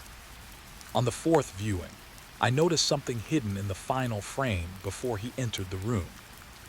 Someone else stood inside the doorway, waiting. Not the guest. Someone behind him. Someone already inside room 208. And for a single frame before the door closed, I recognized the face. It was mine. The face in the footage looked exactly like mine. Not similar.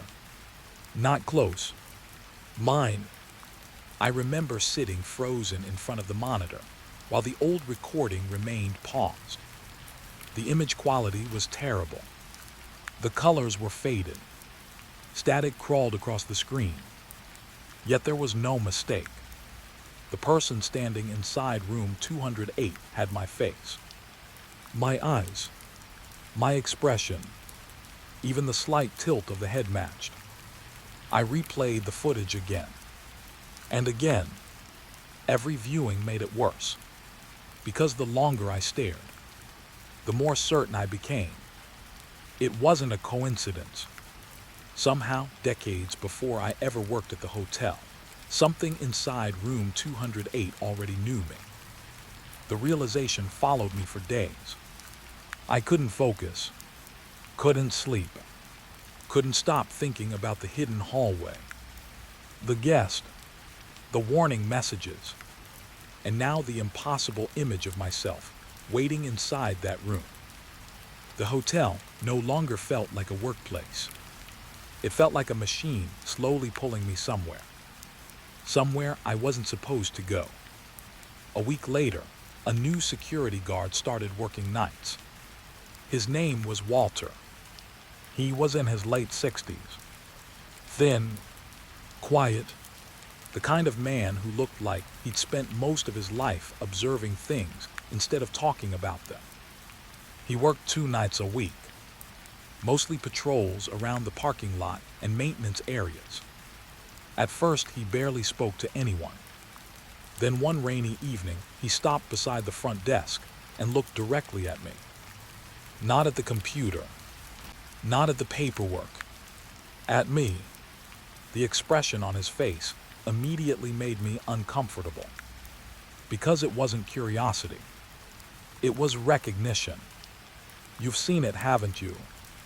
The question landed like a stone in my stomach. I tried to play dumb. Seen what? Walter didn't answer immediately.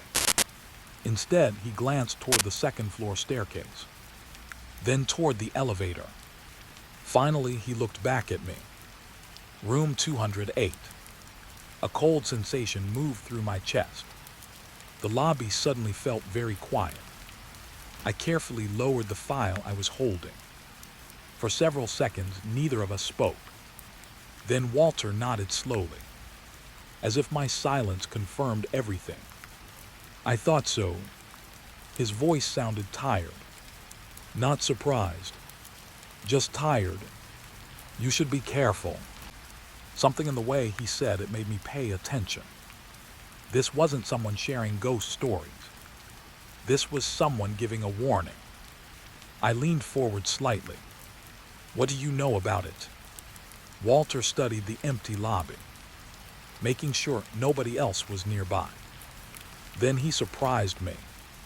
He pulled up a chair and sat down, like someone preparing to discuss something they had avoided for years. The rain tapped softly against the windows. The grandfather clock ticked steadily nearby. Walter rubbed his hands together, then began speaking. I started here in 1989. My pulse immediately quickened. That was only 5 years after the footage I had discovered. I've worked more night shifts than I can count. His eyes drifted toward the ceiling, and I've seen enough strange things to stop asking questions. A faint smile crossed his face. It disappeared quickly. The hotel changes at night. I didn't interrupt, because I already knew he was right. Walter continued. Most people notice small things first. His fingers tapped the desk. Cold spots, footsteps, doors opening. He shrugged. Those aren't important. A chill ran through me. If those weren't important, what was? His answer came quickly. The dates. I frowned. The dates. Walter nodded. The 20th. The number immediately stuck in my mind. Every month. His expression darkened. Never work overtime on the 20th. The words felt oddly specific. Too specific. I stared at him. Why? Walter's jaw tightened. For a moment, I thought he wouldn't answer. Then he slowly exhaled. Because that's when the room gets hungry. The sentence sounded ridiculous. Yet hearing it from him made my skin crawl. Not because of the words, because he genuinely believed them. The guard wasn't joking, wasn't trying to scare me. He was warning me. I sat back quietly, waiting. Walter glanced toward the security monitors. The first time it happened to me was years ago. His voice grew softer. March 20th. Outside, thunder rumbled somewhere in the distance. The timing felt almost deliberate. I picked up an extra shift. He shook his head. Needed the money. His eyes seemed far away now, lost in an old memory. The hotel was quiet, nothing unusual. A pause. Then 2:13 arrived. My heartbeat immediately accelerated. That cursed time again. Walter noticed my reaction. You've seen that too. It wasn't a question. I nodded. The old guard sighed. As soon as the clock stopped, things changed. His fingers tightened around the armrests. The hallways got longer. The statement sounded impossible. Yet I understood exactly what he meant. Because room 208 constantly did impossible things. The elevator opened on floors that don't exist. His eyes remained fixed on the rain outside. And people started appearing. A knot formed in my stomach. People. Walter nodded. Guests. The answer confused me. What kind of guests? His expression became distant. Old ones. A cold chill moved through me. The guard swallowed slowly. I saw men wearing clothes from the 40s. He looked toward the empty lobby. Women carrying suitcases nobody uses anymore. Another pause. A little girl holding a toy from the 1950s. The rain seemed louder now, each drop tapping against the windows. Walter leaned closer. The movement immediately drew my attention. They weren't ghosts. His voice barely rose above a whisper. They looked real. The sentence frightened me more than anything else. Because ghosts belong to stories. Real people didn't. Did anyone else see them? Walter nodded. Some staff did. His expression darkened. Most quit afterward. Silence settled between us.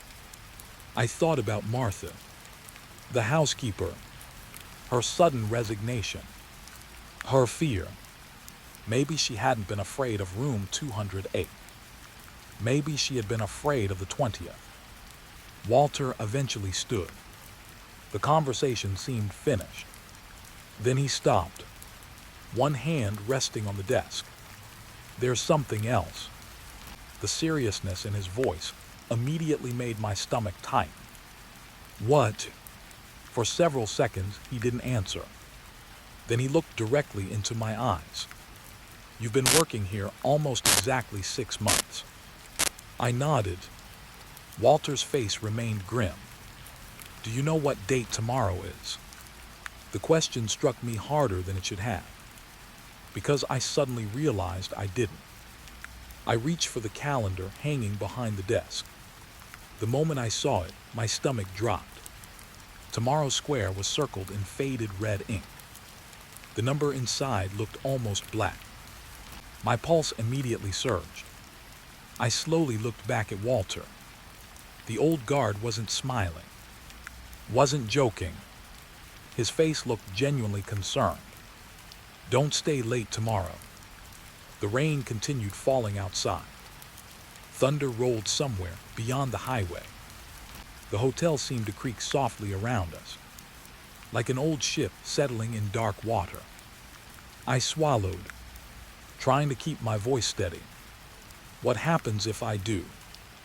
Walter hesitated, long enough for me to regret asking. Finally, he answered. People disappear. The words landed heavily.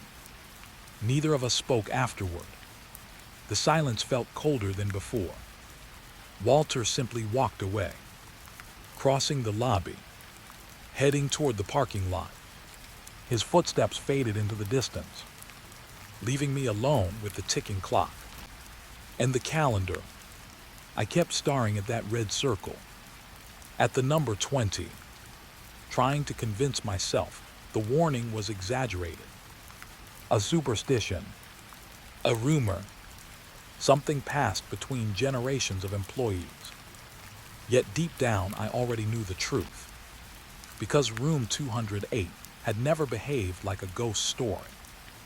It behaved like a schedule, a cycle, something repeating itself over and over again.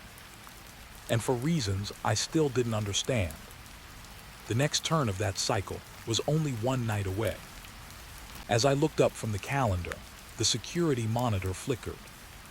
Only for a moment. just a brief flash of static. But during that single frame, I saw someone standing at the end of the hidden hallway, watching the camera, watching me. The figure wore my face, and behind him, the door to room 208 stood wide open. The image on the monitor vanished so quickly, I almost convinced myself I had imagined it. Almost, but deep down, I knew what I had seen. My face, the open doorway, the hidden hallway. Every night, room 208 seemed determined to show me something new. And every answer only created bigger questions. The 20th arrived under a sky the color of wet concrete. Clouds hung low over the highway. The hotel looked smaller somehow, like the building was shrinking into itself. Even before my shift started, I noticed something strange. The employees were quieter than usual. People avoided eye contact. Conversation stopped whenever I entered a room. Nobody said anything directly, yet the tension was impossible to miss. It felt like everyone was waiting for something, or dreading it. By 6 in the evening, the rain had started. A steady, cold drizzle tapping against the windows. I found Walter checking security equipment near the maintenance hallway. The old guard looked exhausted. His eyes drifted toward the clock, then toward me. "You can still leave." The sentence caught me off guard. "What?" Walter sighed. "You can quit." I almost laughed. The suggestion sounded absurd, but his face remained completely serious. For a moment, neither of us spoke. Then he walked away, leaving me alone with a feeling I couldn't shake. Fear, not the fear of ghosts, the fear of people who already know something bad is coming. Around midnight, 3 employees arrived together. Jenna from housekeeping, Louis from maintenance, and Sarah from laundry services. All 3 worked overnight shifts. All 3 looked nervous. The moment they entered the lobby, I noticed something unusual. They stayed close together, almost like children walking through a dark neighborhood. Nobody wandered off alone. Nobody joked. Nobody smiled. The atmosphere felt wrong. By 1 o'clock, the hotel had become almost silent. Most guests were asleep. The rain continued outside. The grandfather clock ticked steadily. Then Jenna appeared at the front desk. Her face looked pale. "Can I ask you something?" I nodded. She hesitated, then leaned closer. "Have you ever heard children upstairs?" The question immediately tightened something in my chest. I thought about the hidden hallway, the warnings, the strange sounds. Slowly, I shook my head. "No."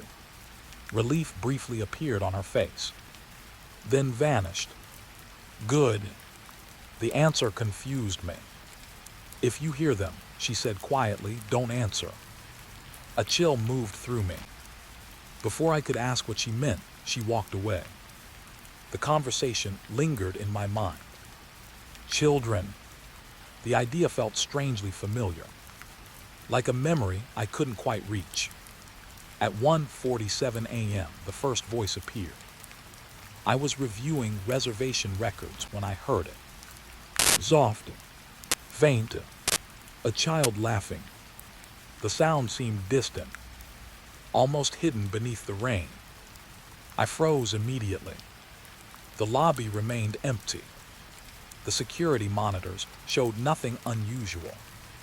Yet the laughter came again, a little louder this time, somewhere upstairs. My pulse quickened. The sound wasn't frightening. Not at first. It sounded normal. A child playing. A child having fun. Which somehow made it worse, because there were no children staying in the hotel that night. I checked. Twice. The laughter continued. Then another voice joined it. A little girl. Then a little boy. Then several more. The sounds drifted through the ceiling, moving across the second floor. Running, playing, whispering. The hotel suddenly felt crowded, even though it remained completely empty. Minutes later, Lewis rushed into the lobby. The maintenance worker looked shaken, more shaken than I'd ever seen him. "You hear them too?" The question came out instantly. I nodded. His face turned pale. That answer clearly wasn't what he wanted. For several seconds, neither of us spoke. Then another laugh echoed overhead. Closer this time, directly above us. Lewis immediately flinched. The reaction surprised me, because this was a man who spent his nights crawling through electrical tunnels and boiler rooms. Yet children's laughter terrified him. The realization unsettled me. Soon Sarah arrived. Then Jenna. All four of us stood together behind the desk, listening. The voices moved through the hotel, sometimes distant, sometimes near, never visible, always present. A strange pattern slowly emerged. The laughter always came from the same location, the hidden hallway, the space connected to room 208. At 2:05 a.m., everything changed. A new sound appeared. Knocking. 3 slow knocks. Then silence. 3 more. The noise came from the wallpaper wall, the place where room 208 appeared. Nobody moved. Nobody spoke. The knocking continued. Steady, patient, almost polite. Then a child's voice spoke. The sound was so clear it made my stomach drop. "Hello." Silence filled the hallway. The voice came again. "Can somebody open the door?" Jenna immediately covered her mouth. Sarah looked close to tears. Lewis stared at the floor. Nobody answered. The child's voice returned, softer this time. "Please." The rain hammered harder against the windows. Thunder rolled outside. The hotel seemed to hold its breath. I wanted to believe it was a prank, a recording, anything logical. Then the voice said something that froze all of us. It spoke Jenna's name, directly, clearly, perfectly. The housekeeper stumbled backward. Color drained from her face. The voice continued. "Jenna." Another pause. Then laughter. Not cruel laughter. Not threatening. The sound of children playing. Yet somehow that made it infinitely worse, because it felt real. Too real. The voices multiplied. Several children speaking at once. Whispering. Calling names. Asking questions. Begging for help. The sounds blended together until I couldn't separate them anymore. The entire hallway seemed alive with invisible conversations. Then, without warning, everything stopped. Complete silence. The sudden absence of sound felt almost violent. For several seconds, nobody moved. Then the grandfather clock stopped. 2:13 a.m. The same cursed time. The lights flickered. The temperature dropped. And from somewhere inside the hidden hallway came a final voice. One child. One sentence. "He's waking up." The words echoed softly through the building, then vanished. Nobody said anything afterward. There was nothing to say. At 2:20 a.m., Jenna walked into the employee office. Sarah followed. Then Lewis. I assumed they were taking a break. Instead, 15 minutes later, all three returned carrying paperwork. Resignation forms. My stomach immediately tightened. They looked exhausted. like people who had reached a limit. No arguments, no discussions, no hesitation. One by one they signed. 3 resignations. Same night, same moment. The manager wasn't even present. They didn't care. They simply wanted out. Before leaving, Jenna stopped beside me. For a moment, I thought she might explain. Instead, she handed me a folded piece of paper, then walked away. None of them looked back. By 3 in the morning, I was alone. Again, the hotel felt emptier than ever. I unfolded the note. The handwriting belonged to Jenna. The message contained only a single sentence. We heard the children before they disappeared too. I stared at the words, my pulse slowly increasing. Before they disappeared. Not ghosts, not voices. Children, real children. Something about the sentence felt important. Important enough that somebody wanted it hidden. I read the note again. Then again. A memory suddenly surfaced. One I'd been trying to ignore. The old maintenance report. The sealed hallway. Room 208. The year 1967. For the first time, a terrible possibility entered my mind. Maybe room 208 wasn't connected to one missing guest. Maybe it was connected to many. The thought stayed with me for the rest of the night. And just before sunrise, while reviewing the oldest records I could find, I discovered something that made my blood run cold. A newspaper clipping dated October 1967. The article described a local search effort. 3 missing children. Last seen near the hotel. Never found. And attached beside the article was a faded black and white photograph. The picture showed the children standing together, smiling at the camera. The moment I saw their faces, I recognized them. Because only a few hours earlier, I had heard those same voices laughing behind the wall of room 208. I knew the footage was lying to me. The problem was that it wasn't lying all the time. That was what made it dangerous. At 2:17 in the morning, I watched a security camera show a man standing in the second-floor hallway. When I ran upstairs, the hallway was empty. 5 minutes later, I returned to the monitor. The man was gone, but something else had appeared. A door that didn't exist anywhere inside the hotel. That was the moment I stopped trusting the cameras, and the moment I started studying them. The newspaper clipping sat folded inside my pocket. 3 missing children. Never found.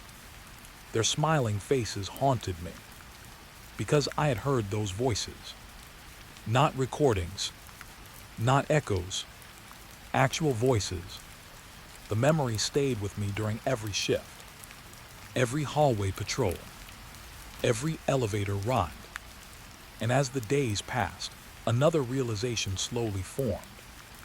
The strange events always became worse between 2 specific hours. 2:00 a.m. and 3:00 a.m. The same window. Every night. Almost like something inside the building woke up during that time. One evening, I decided to test a theory. Instead of avoiding the security room, I spent my entire shift inside it.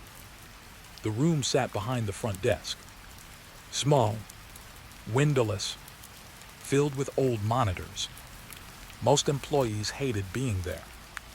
The constant hum of electronics created an uneasy atmosphere. But I wanted answers, and answers lived inside those screens. By 1:45 a.m., I had coffee beside me, a notebook, and every camera feed displayed at once. The rain tapped softly against the roof. The building creaked occasionally. Otherwise, everything remained quiet. Normal. At exactly 2 2:00 a.m. the first glitch appeared. Camera 12. The second floor hallway. The image flickered, only for a fraction of a second, then returned. I leaned closer, my pulse already rising. A minute later it happened again. This time I paused the recording. Frame by frame, the image changed. Not distorted, changed. For a single frame, the hallway looked different. The wallpaper wasn't the same. The lights were older. The carpet had a different pattern. The hallway itself looked decades younger. I stared at the screen, confused. Then a chill moved through me. The camera wasn't malfunctioning. It was showing something else. Somewhere else. Someone else. At 2:04 a.m., camera 14 glitched. Then camera 16. Then camera 18. Every camera near room 208. The farther away from the hidden hallway, the more stable the footage remained. The closer to room 208, the stranger the images became. I started writing timestamps, observations, patterns, trying to find logic. At first, the changes seemed random. Then I noticed something. The false frames weren't random at all. They formed a sequence, like pieces of a puzzle, a story unfolding one image at a time.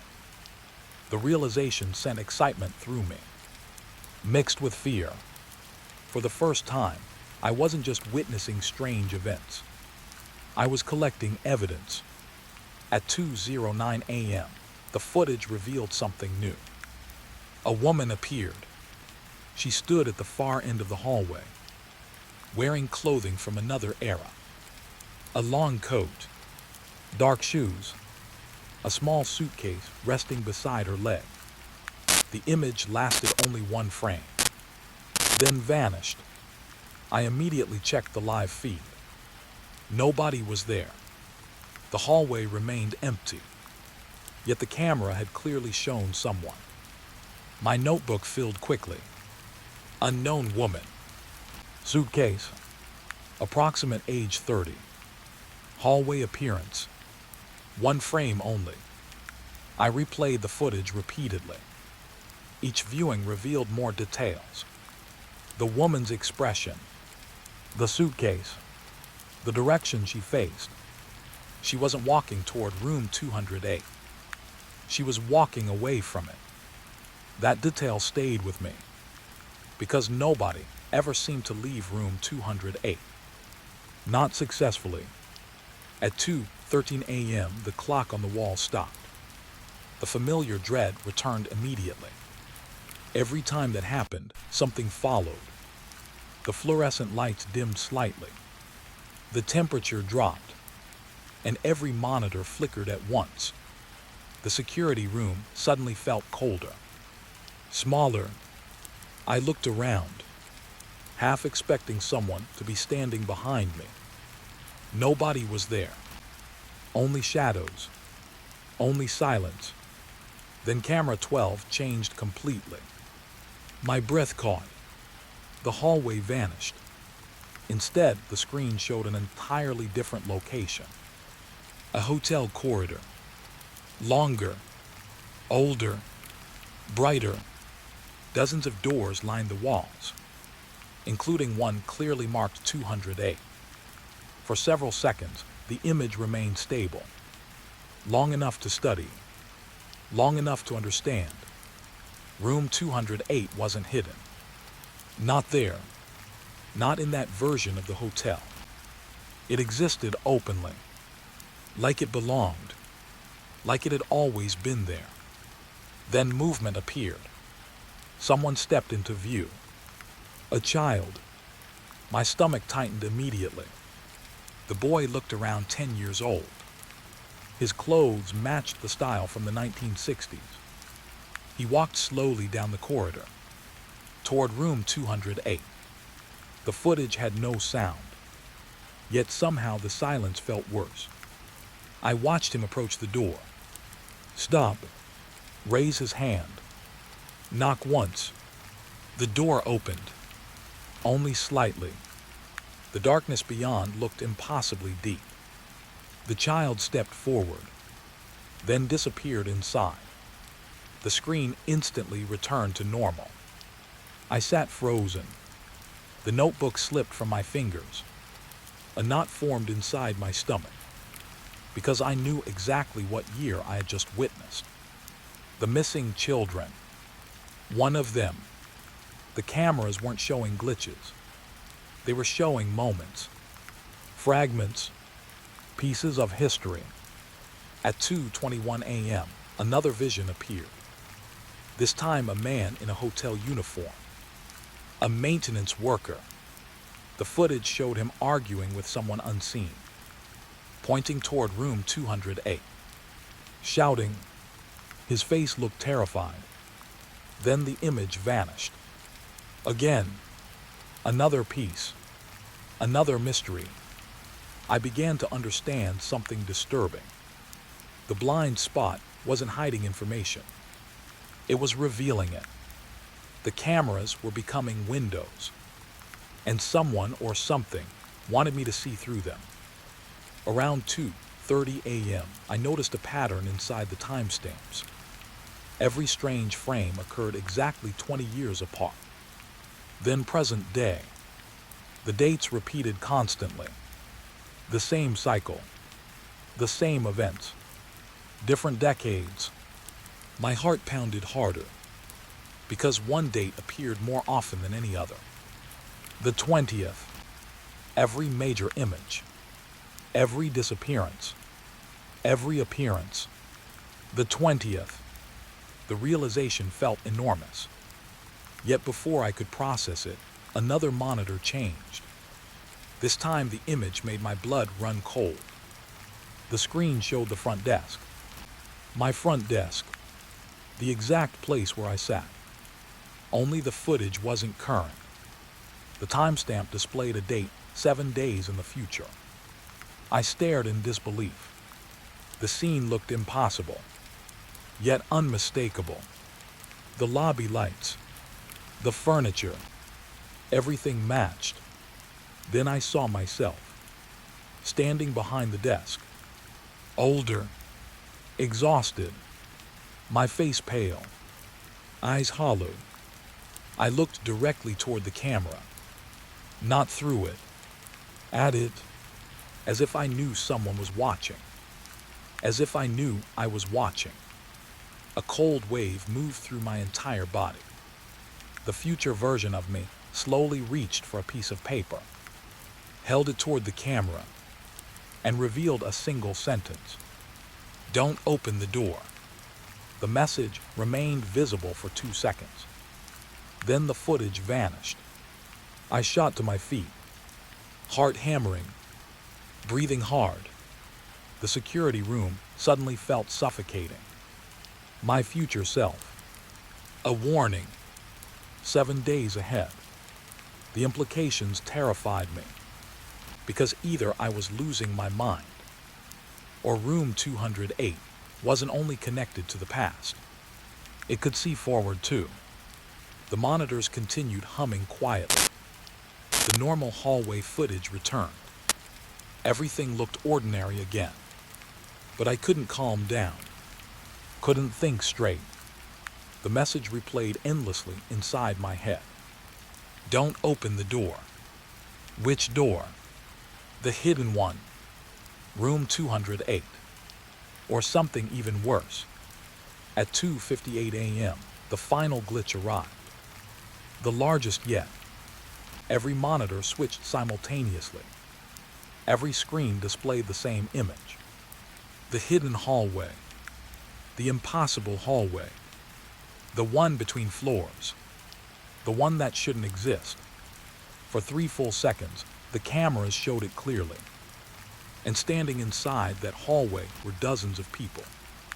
Children, guests, employees, lost faces from different decades, all staring directly toward the cameras, all silent, all motionless, and at the center of them stood the guest from room 208, the man who arrived at 2:13 a.m., the man who never left. This time his face didn't distort. This time it remained perfectly visible. And when I finally saw it clearly, a shock ran through me. Because the face wasn't unfamiliar. It wasn't a stranger's face at all. It was mine, only older, much older. And just before the screens went black, that older version of me slowly smiled. I couldn't stop thinking about the smile. Not because it looked evil. Not because it looked threatening. Because it looked familiar. The older version of me standing in that impossible hallway had smiled the same way I smiled in old family photos. The same slight tilt. The same tired eyes. The same expression. It wasn't the face of a monster. It was the face of someone who had accepted something. And that frightened me more than anything else. For the next 2 days, I barely slept. Every time I closed my eyes, I saw those monitors. The hidden hallway. The missing children. The crowd of silent faces. And standing among them, myself, I kept asking the same question.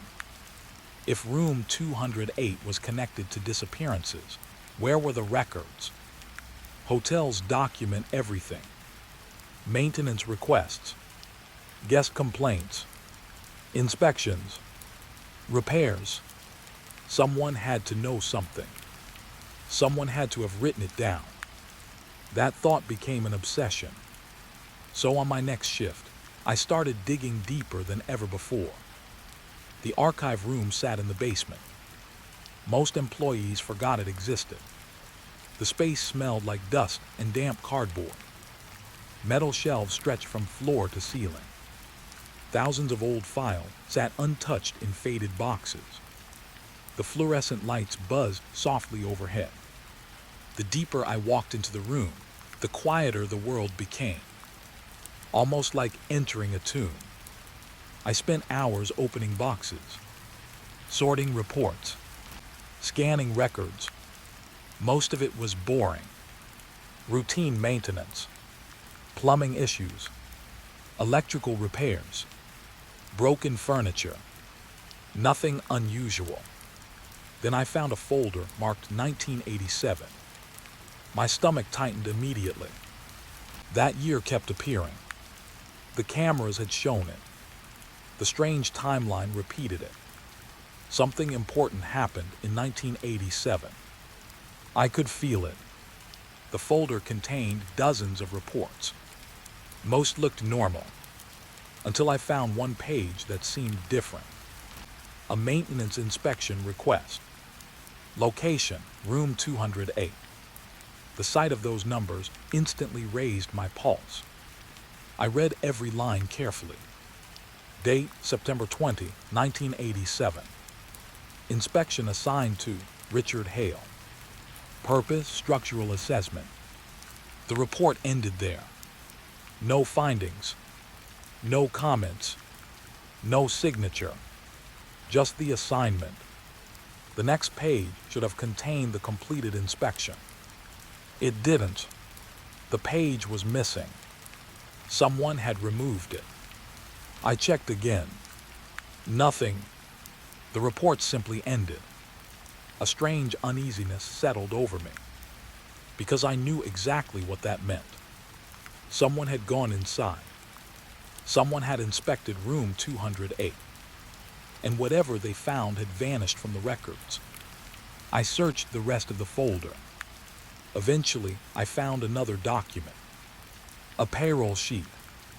Richard Hale's name appeared several times, then suddenly stopped. No termination notice. No resignation. Nothing. The name simply ended, as if he had ceased to exist. A cold sensation moved through my chest. I kept searching. Another folder. Then another. Hours passed. Finally, I found something unexpected. A faded employee photograph. The image showed maintenance workers standing outside the hotel. 8 men smiling beside a company truck. One face had been circled in red ink. Richard Hale. I studied him carefully. Middle-aged, dark hair, broad shoulders, friendly smile. A completely ordinary man. Yet something about the photograph bothered me. It took several seconds before I understood why. The red circle looked recent, much newer than the photograph itself. Someone had marked him recently. Someone else had been searching too. That realization sent a shiver through me. I wasn't the first person following this trail. At 1:30 a.m., I brought the files upstairs. The hotel remained quiet. Rain tapped softly against the windows again. It seemed to rain every time room 208 became active, as if the weather understood something I didn't. I spread the documents across the front desk. Photographs, payroll records, maintenance logs. The pieces slowly formed a picture. Richard Hale entered room 208. Afterward, his records disappeared. Not completely, just enough to make people forget. The pattern sounded familiar. Too familiar. The silent guest, the missing children, the housekeeper's warnings. Everyone connected to room 208 seemed to fade away. Not instantly, gradually, like memories being erased. At exactly 2:00 a.m., the lights flickered. My stomach tightened. The dangerous hour had arrived. Outside, thunder rolled across the sky. The clock ticked steadily, then stopped. 2:13 a.m. The familiar dread returned. I looked toward the second-floor monitors. Nothing unusual. Yet something felt different tonight. The air seemed heavier, almost expectant. A sound drifted through the lobby. Soft footsteps. Slow, measured, coming from somewhere upstairs. I immediately checked the cameras. Nobody appeared. The footsteps continued anyway. My pulse accelerated. Step, step, step. The sounds moved through the hidden hallway. Invisible, yet unmistakably real. Then they stopped. Complete silence followed. For several seconds, nothing happened. Then one monitor changed. Camera 12. The image flickered. A single frame appeared. I froze. The frame showed room 208. Not the wall. Not the hidden hallway. The room itself. Fully visible. For the first time. The image vanished instantly. But not before I noticed something. Someone stood inside. A maintenance worker. Holding a flashlight. Richard Hale. My heart hammered. I rewound the footage immediately. Frame by frame. The image returned. The room looked larger than it should have. The walls seemed impossibly distant. The ceiling stretched upward into darkness. Richard stood near the doorway. Flashlight raised, looking deeper into the room. His expression wasn't frightened. It was confused, like someone struggling to understand what he was seeing. The next frame appeared. Richard had moved farther inside. The flashlight beam pointed ahead, toward something hidden beyond view. The third frame appeared, and my blood turned cold. Richard wasn't alone anymore. Several figures stood inside the darkness, watching him, motionless, silent. The image disappeared. The monitor returned to normal. I sat frozen, unable to breathe properly. The security room suddenly felt very small, very vulnerable. because I realized the cameras weren't showing random moments anymore. They were showing Richard's final inspection, his last known movements, the missing report. The report had never been written because he never came back. The realization landed heavily. Then another thought followed. What if the blank report wasn't blank when he submitted it? What if something erased it afterward? The possibility felt horrifying, because that meant room 208 didn't merely hide people. It altered reality around them. Their records, their histories, their existence. A sudden noise interrupted my thoughts. Paper moving. I looked down. The maintenance documents on the desk had shifted. Only slightly, yet enough to notice. A cold wave passed through me. The lobby remained empty. Nobody stood nearby. Still, the papers moved again. One page slowly slid free from the stack, stopping directly in front of me.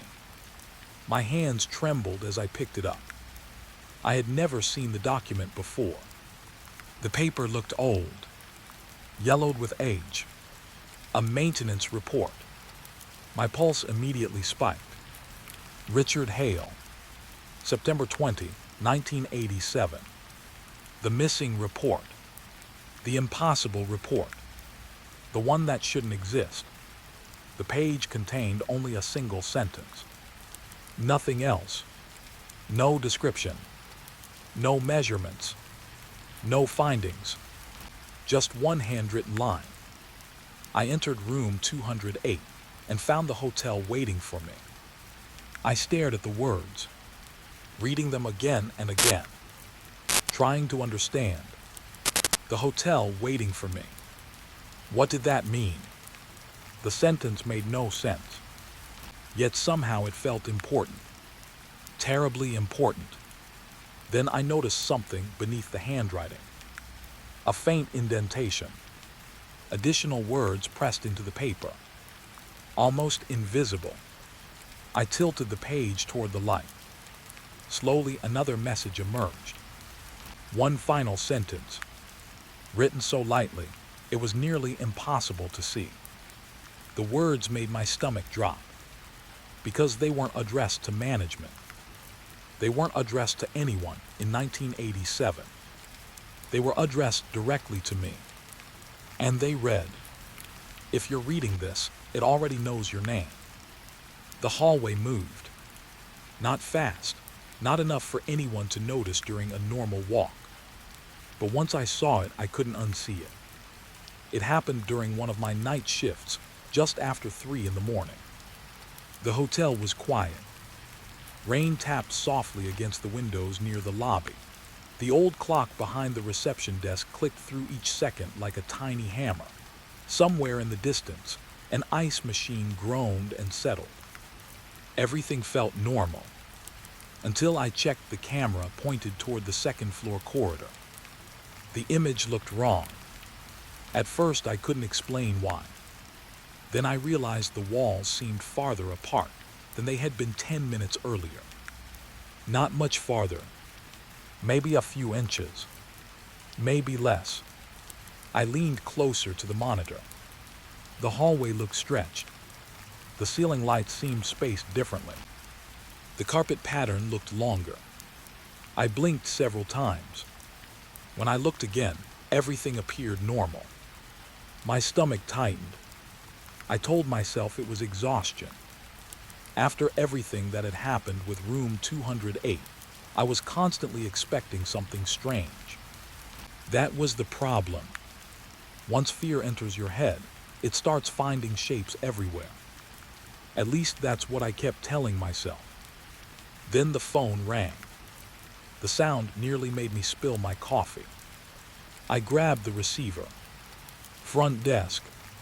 Silence. A few seconds passed. Then I heard breathing. Slow, steady, very close to the microphone. I froze. The breathing continued. Not speaking, not moving, just breathing. Then the line went dead. I checked the caller display. Internal call. No room number. Just a blank space. My eyes slowly drifted toward the elevator. The second floor sat somewhere above me in the darkness. Waiting. Listening. I hated that thought. Yet I couldn't stop thinking it. An hour later, I was making my routine inspection. The old night guard who had warned me about the 20th of every month was gone now. Retired suddenly. At least that was the official explanation. Nobody seemed eager to discuss it. So the inspections had become my responsibility. I climbed the stairs with a flashlight. The second floor greeted me with its usual silence. The air felt colder immediately. Not dramatically, just enough to notice. I started walking. Room 201. Room 202. Room 203. Everything normal.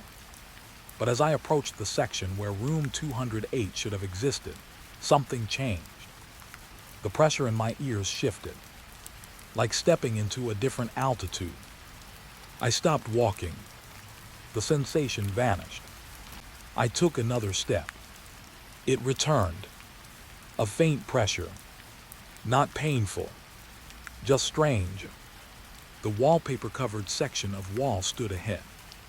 The place where the impossible door sometimes appeared. The place where the key grew warm.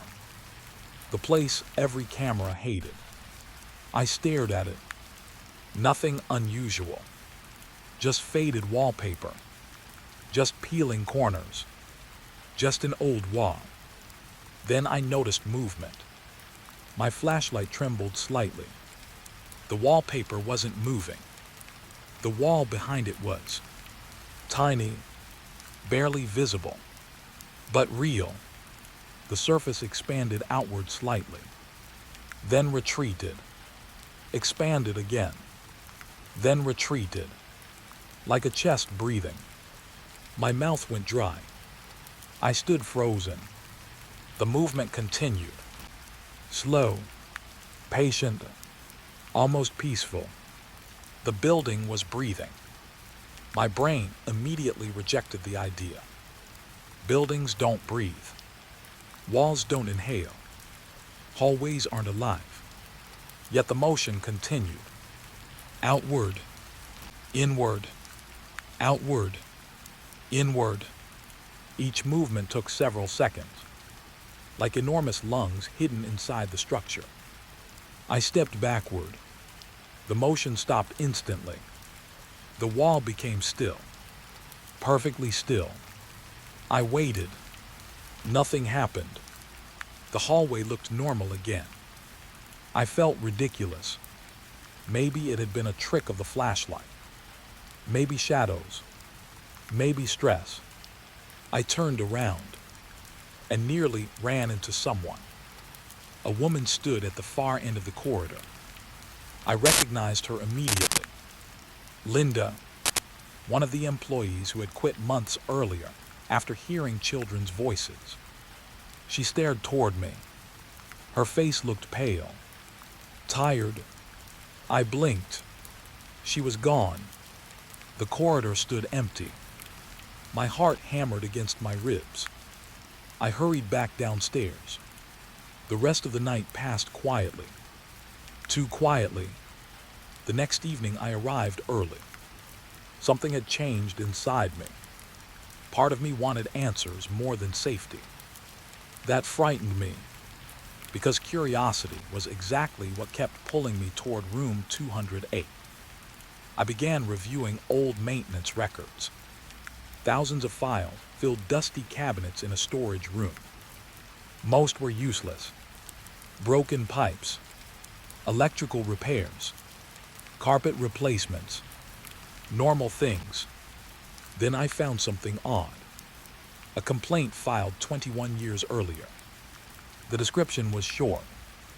Hallway movement reported near room 208. Inspection inconclusive. No structural issues found. My pulse quickened. Hallway movement. Not noises. Not shadows. Movement. Someone else had seen it. Someone decades before me. I kept searching. Another report. 8 years later. Employee claims corridor feels alive. Medical leave recommended. Then another. Guest reports wall expansion. Refund issued. I stared at the papers. The reports covered decades. Different people. Different years. Same descriptions. Nobody had solved it. Nobody had explained it. They had simply filed the reports away and forgotten them. Or pretended to. That night, I returned to the hallway. Alone. The corridor felt unusually warm. The opposite of its usual coldness. The air seemed thick, heavy, like humidity before a storm. I reached the section near room 208. The warmth increased. My flashlight flickered, then steadied. A soft sound reached my ears. I almost missed it. A long exhale. I turned slowly. The sound came from everywhere. Not ahead. Not behind. Everywhere. The hallway itself seemed to sigh. The walls expanded slightly. The carpet lifted almost invisibly. The ceiling rose. Then everything settled again. I couldn't move. My body locked in place. The corridor breathed again. This time I felt it. Air moved across my face. A gentle inhale. Then an exhale. The building wasn't simply moving. It was drawing air. The realization made me nauseous. A normal hotel had become something impossible. Something alive. The lights dimmed briefly. When they brightened again, I wasn't alone. Several figures stood farther down the hallway. Motionless. Watching. A man in an old suit. A woman holding a suitcase. A child clutching a stuffed rabbit. None of them moved. None of them blinked. I felt ice spread through my body. Then the lights flickered once more. The figures vanished. Gone. As if they had never existed. But the feeling remained. The certainty that they had been there. Watching. Waiting. I backed away slowly. The hallway seemed to react. The breathing became faster. Not aggressive. Excited. Like it didn't want me to leave. The wallpaper rippled. A faint outline appeared beneath it. A rectangle. A door shape. Room 208. My hand instinctively moved toward the key in my pocket. The metal felt hot. Hot enough to hurt. I pulled it out. The brass key practically burned against my skin. The outline beneath the wallpaper grew clearer. The breathing grew louder. I could hear it now. Not just feel it. A slow inhale. A slow exhale. The entire corridor moving with it. Something was trying to emerge. Something hidden inside the building. Something that had been waiting for years. Maybe decades. I should have left. I knew that. Every instinct screamed at me to run. Instead, I stepped closer. The wallpaper bulged outward. The shape of a door handle appeared beneath the surface. I stared in disbelief. Then a voice whispered directly beside my ear. "Don't let it know you're listening." I spun around. Nobody stood there. The corridor was empty again. Yet the voice felt real. Terrifyingly real. An older man's voice. Calm. Urgent. The breathing stopped. Instantly. The silence that followed felt worse. Much worse. Because now it seemed like the hallway had heard the warning too. The temperature dropped. The warmth vanished. The outline beneath the wallpaper faded. The corridor slowly returned to normal. But before everything disappeared completely, I noticed one final detail. Words, very faint, scratched into the wallpaper near the floor. I crouched and shined my flashlight. The letters were almost invisible, hidden beneath years of paint. My pulse pounded as I read them. I recognized the name immediately. It belonged to the maintenance worker who had vanished after entering room 208. The man whose report had been completely blank. Underneath his name were 6 words. I stared at them for a long time. Then I felt every hair on my body stand up. Because the message wasn't a warning. It wasn't a cry for help. It was something far worse. It simply said, "It's learning how to become the hotel." And somewhere beyond the wall, hidden inside the impossible space where room 208 waited, something took a very slow breath. I knew the new manager would be a problem the moment he laughed at the warning. Not a nervous laugh. Not the kind people make when they hear something uncomfortable. This was the laugh of someone who believed every mystery already had an answer. His name was Darren. He arrived on a cold Monday afternoon, carrying 2 suitcases and a confidence that seemed far too large for the old roadside hotel. By sunset, he had already criticized the lobby furniture, the scheduling system, and half the staff. By midnight, he had heard about room 208.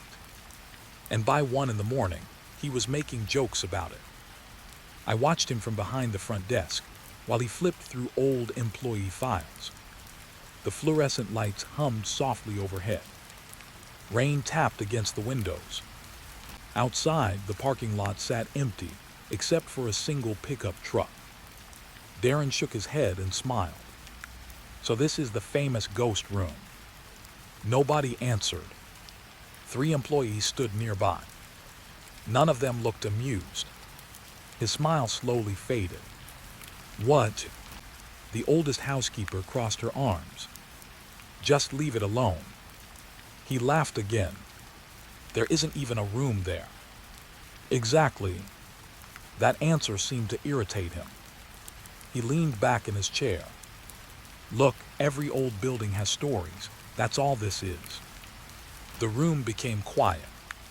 I remembered thinking something strange. The hotel seemed quieter than usual, almost as if it were listening.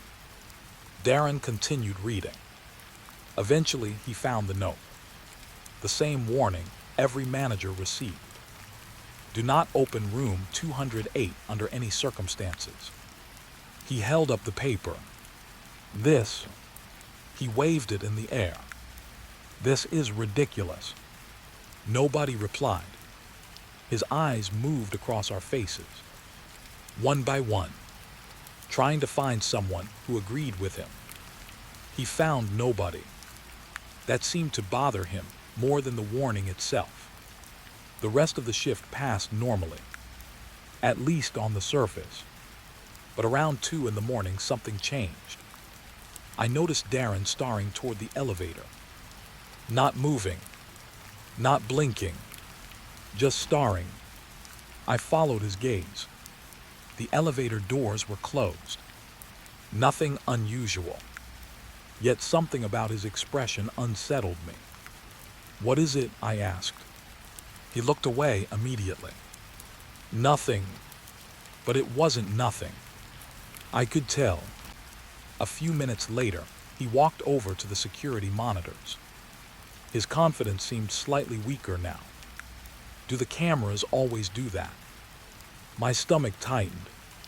I knew exactly which screen he meant. Camera 12.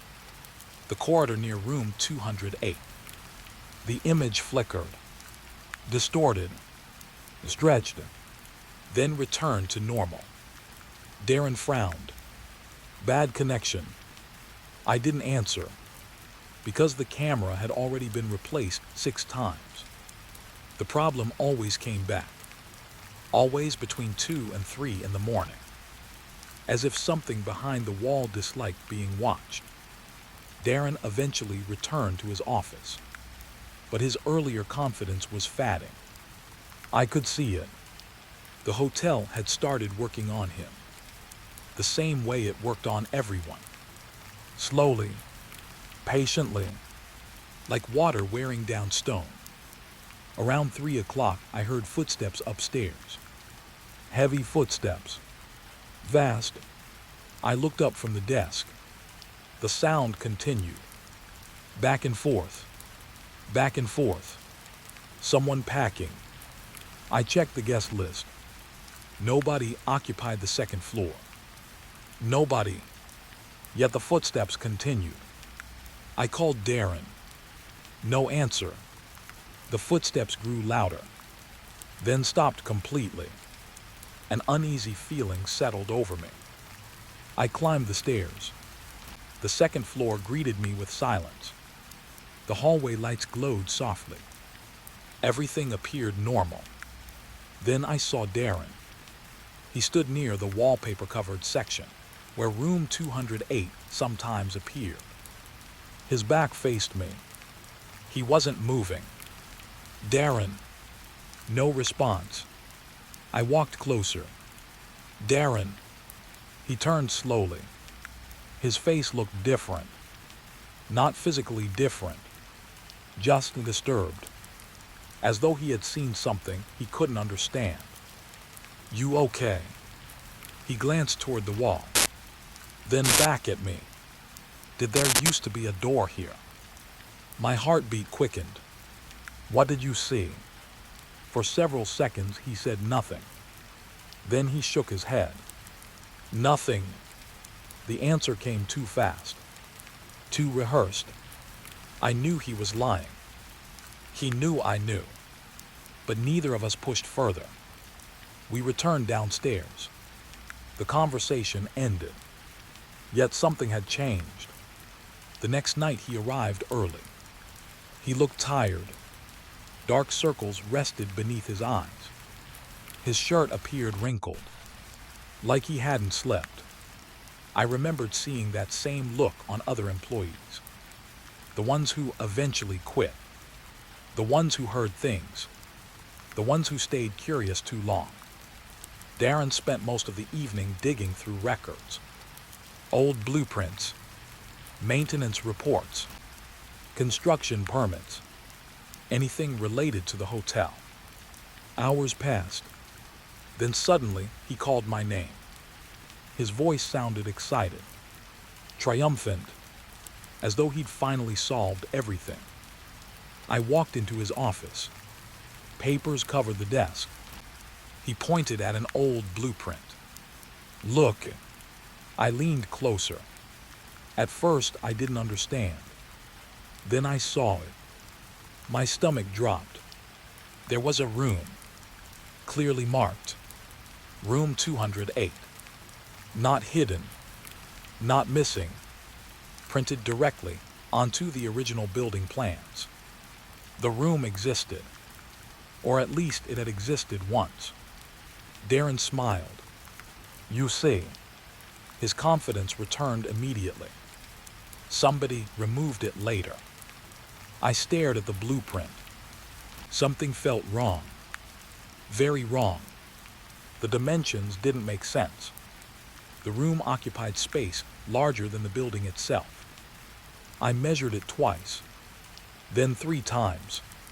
The room extended beyond the hotel's outer wall. Impossible. Darren noticed my expression. What? I pointed. His smile faded. He studied the measurements. Slowly, carefully, the excitement disappeared from his face. For the first time, genuine uncertainty appeared. Neither of us spoke, because there was no explanation. The blueprint itself seemed wrong, as if reality had been edited around it. That night, the elevator stopped at 2.5 again. I wasn't inside. Darren was. The security camera captured everything. The elevator rose toward the 3rd floor, then stopped. The floor indicator went blank. The doors opened. A faint light spilled inside. The hidden hallway. The impossible hallway. Darren stepped halfway out, then froze. The recording showed him staring ahead, motionless. 30 seconds passed, then 1 minute, then 2. Finally, the doors closed. The elevator continued upward. When Darren reached the lobby again, he looked pale. I asked what he saw. His answer chilled me. People. Just one word. Nothing more. I waited. Eventually, he continued. They were standing in the hallway. My chest tightened. Who? I don't know. His voice shook slightly. They looked like guests. The same figures I had seen. The man in the suit. The woman with the suitcase. The child with the rabbit. I never told Darren about them. Yet his description matched perfectly. For a moment, neither of us spoke. The hotel settled around us with soft creaks. Old pipes groaned somewhere in the walls. Then Darren laughed. A forced laugh. An uncomfortable one. I need sleep. But we both knew sleep wasn't the problem. The next few nights grew worse. Darren became obsessed. He checked cameras constantly, reviewed old reports, measured walls, counted rooms. Nothing added up. The hotel kept changing. Small details shifted. Door numbers, hallway lengths, room dimensions. Tiny things, easy things to miss. But Darren noticed. And once he noticed, he couldn't stop. One night, I found him standing alone near the second-floor corridor. His hand rested against the wallpaper. His eyes remained fixed on something beneath the surface. The wall expanded slowly, then contracted. Breathing. Darren didn't seem surprised anymore. That frightened me most. Fear is healthy. Fear tells you to leave. The absence of fear means you've already gone too far. He turned toward me. His expression looked distant, almost fascinated. You ever wonder if we're inside it? The question made my blood run cold. What? The room. His eyes drifted back to the wall. What if room 208 isn't inside the hotel? The hallway breathed again. Slow, gentle, patient. Darren smiled faintly. What if the hotel is inside room 208? For several seconds, neither of us moved. The idea sounded insane. Yet somehow it felt possible. That was the worst part. The hotel had reached the point where impossible things no longer felt impossible. They felt inevitable. Then the wallpaper shifted. Only slightly, but enough. A thin line appeared. A door outline. Fresh paint. Ancient smell. The same impossible doorway. Darren stepped toward it immediately. My pulse exploded. Darren. He didn't stop. Darren. Still nothing. His hand moved toward the handle shape beneath the wallpaper. The corridor around us seemed to inhale. The walls expanded. The ceiling lifted. The building listened, waiting, watching. And for the first time since he arrived, I saw genuine excitement in Darren's eyes. Not confidence, not arrogance, something much worse. Recognition, as if whatever existed beyond room 208 had finally found someone willing to open the door. And as his fingers touched the wall, a voice whispered from somewhere deep inside the hotel. A voice neither of us recognized, but the message was perfectly clear.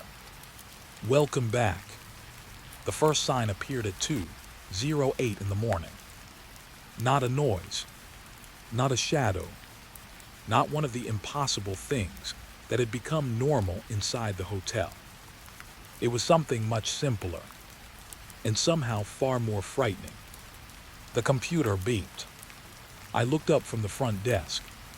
The sound was small, ordinary, the kind of notification employees ignore hundreds of times every day.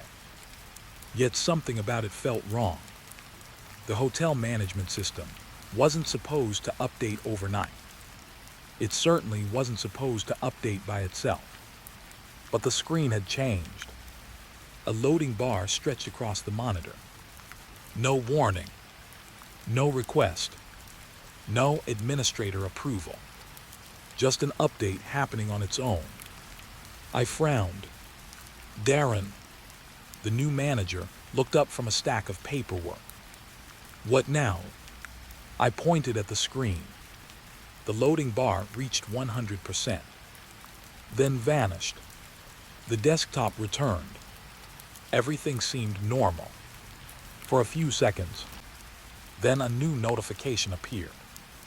Database correction complete. Neither of us moved. The message sat there quietly, almost proudly, like it had finished an important task. Darren walked over. Correction. He clicked the notification. The system opened automatically. Rows of room numbers appeared. Guest information. Reservations. Maintenance logs. Nothing unusual. Then I noticed it. My heart immediately began pounding. Room 208. I stared. Darren stared. Neither of us spoke. The room existed. Officially. Right there. Between room 207 and room 209. Like it had always been there.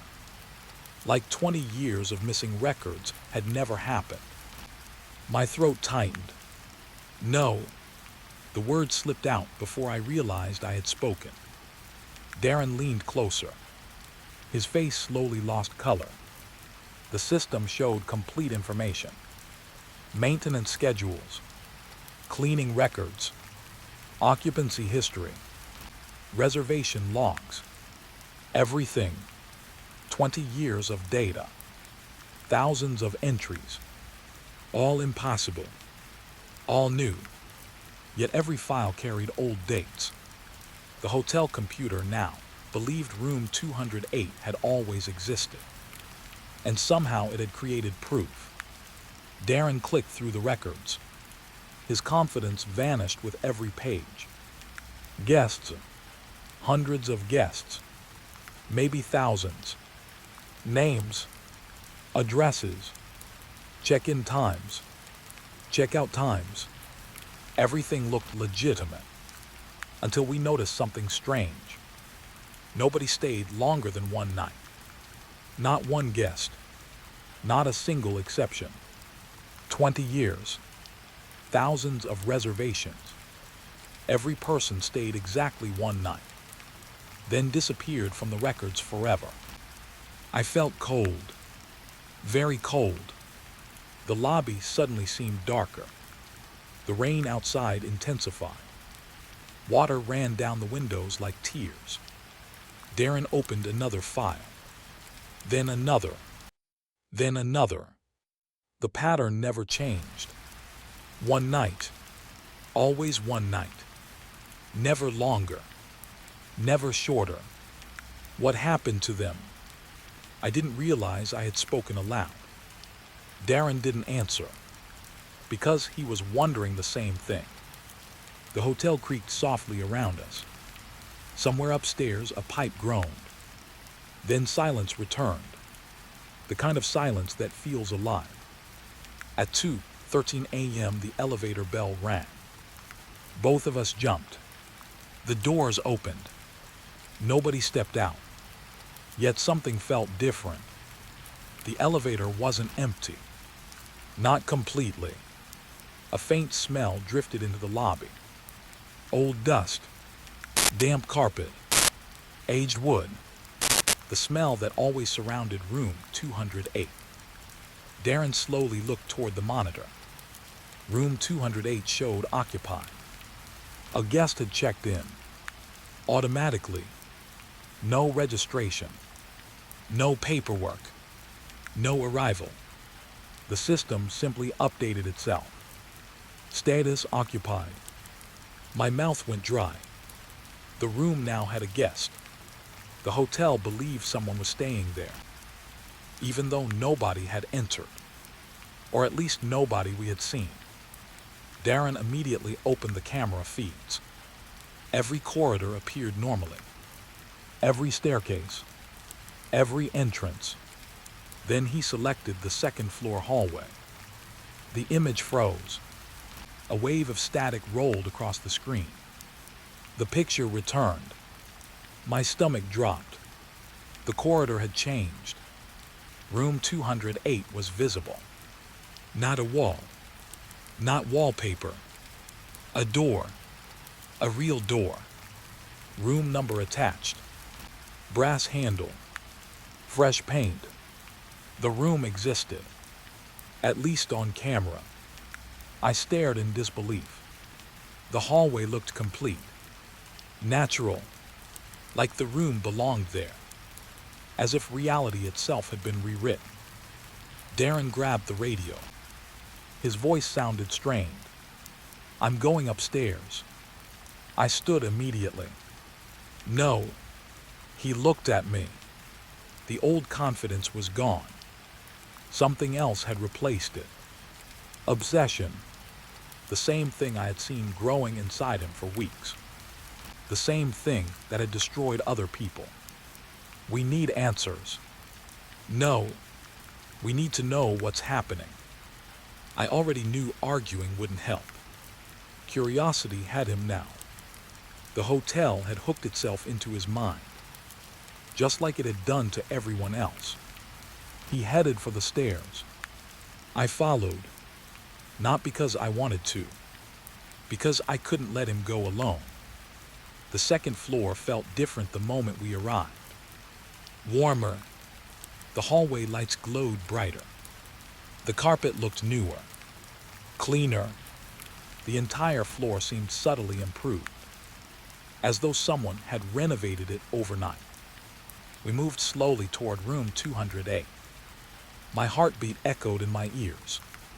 The corridor stretched ahead, silent, waiting. Then we saw it.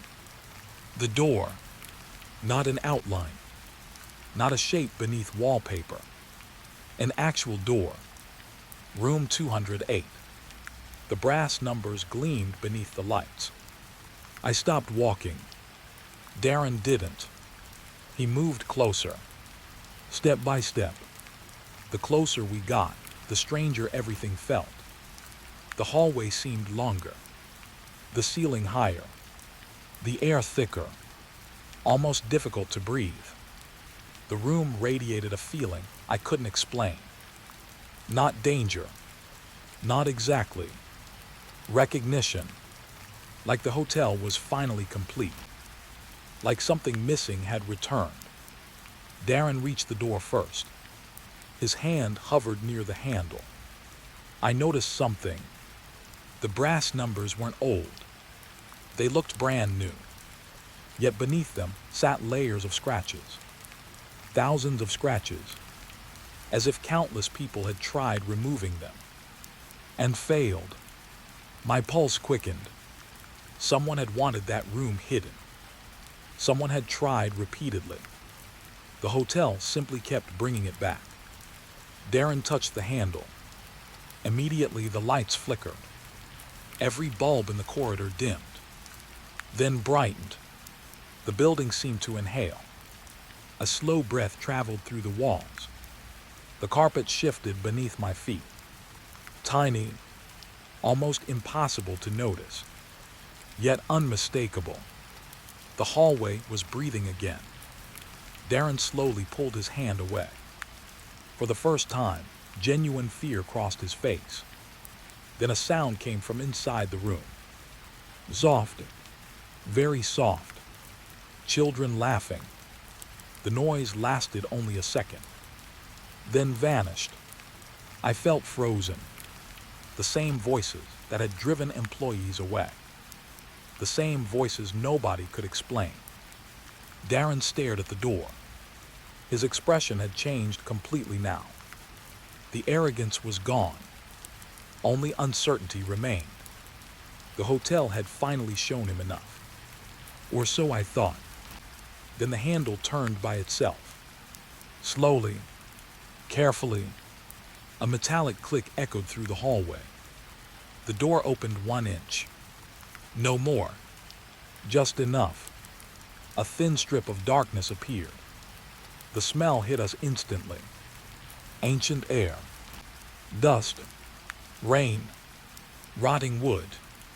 And something else. Something impossible. The scent of a building abandoned for decades. Even though the room supposedly existed inside a functioning hotel. The darkness beyond the opening seemed wrong. Too deep.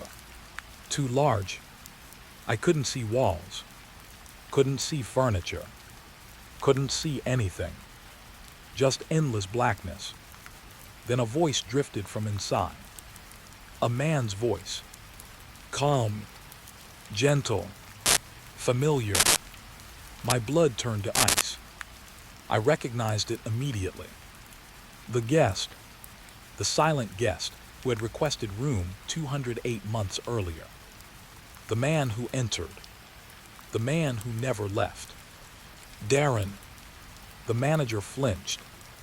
The voice knew his name. The door opened another inch. The darkness inside shifted. For a brief moment, I thought I saw movement. People standing far away. Dozens of them. Watching. Waiting. Then the door slowly closed again. Click. Silence returned. Neither of us moved. The corridor remained perfectly still. The room looked ordinary again. Almost harmless. Almost. Then Darren backed away. 1 step. Then another. Without saying a word. We returned downstairs. Neither of us spoke during the entire walk. The lobby felt safer, but only slightly. The computer monitor still glowed behind the desk. The reservation system remained open. Room 208 still appeared on the screen. Occupied. Active. Real. Darren sat heavily in a chair. His face looked exhausted. Defeated. For several minutes he stared at nothing. Then he finally whispered something. A sentence so quiet I almost missed it. It wasn't correcting the system. I looked at him. He slowly turned toward the monitor. Toward room 208. Toward the impossible reservation. Then he finished the thought. It was correcting reality. The words settled over the lobby like a shadow. And deep inside the hotel, somewhere beyond walls that should not exist, beyond hallways that breathed and doors that appeared from nowhere, a new reservation quietly appeared in the system. No check-in, no registration, no arrival time, just a name. One name, my name, and beside it, a check-in date scheduled for tomorrow night. The first knock came so softly, I almost thought it was part of a dream. I looked up from the reception desk and stared into the empty lobby. Nothing moved. The glass entrance doors reflected the warm yellow lights above them. The old grandfather clock near the fireplace ticked steadily. Somewhere deep inside the building, an air vent hummed. Everything looked normal, but something felt wrong. I checked the time. 2:08 a.m. For some reason, that number made my stomach tighten. I don't know why. Maybe because of room 208. Maybe because I had spent months chasing answers that never stayed answers for long. Or maybe because deep down, some part of me already knew what was about to happen. I shook my head and returned to the reservation screen. Then I heard the knock again. Tap. Not from the front doors. Not from the office behind me. From somewhere inside the hotel. I slowly stood. The sound wasn't loud. It wasn't threatening. That somehow made it worse. It sounded patient. Like someone waiting. Like someone who knew I would eventually answer. I stepped out from behind the desk. The lobby suddenly felt larger than usual.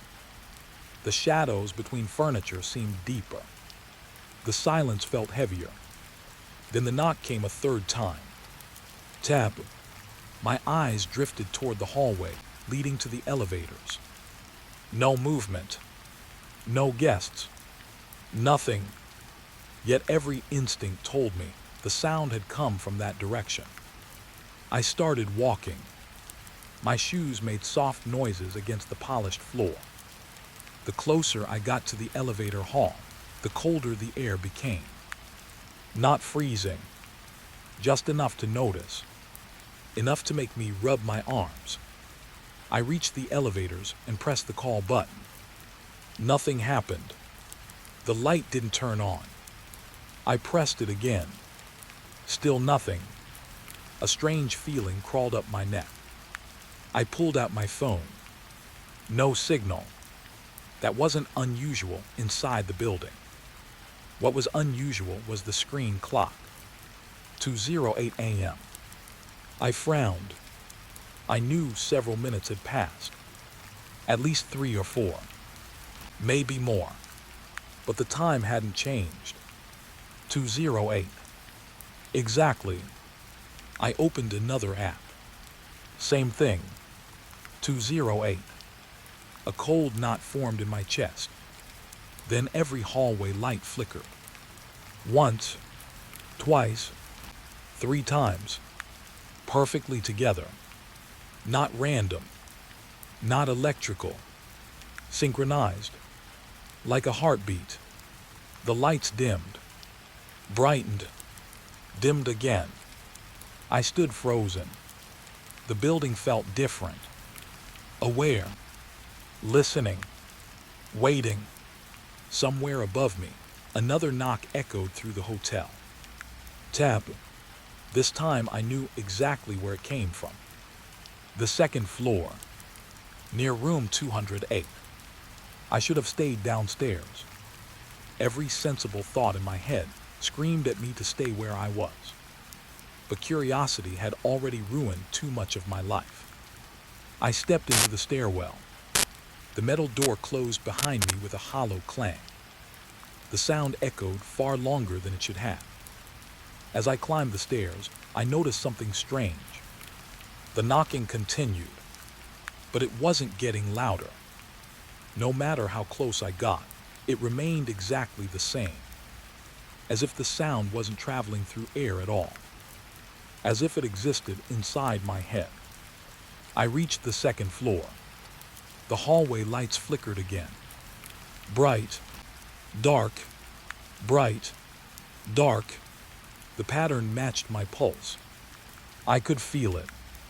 Every flash seemed connected to something alive. Something breathing beneath the walls. The corridor stretched ahead of me.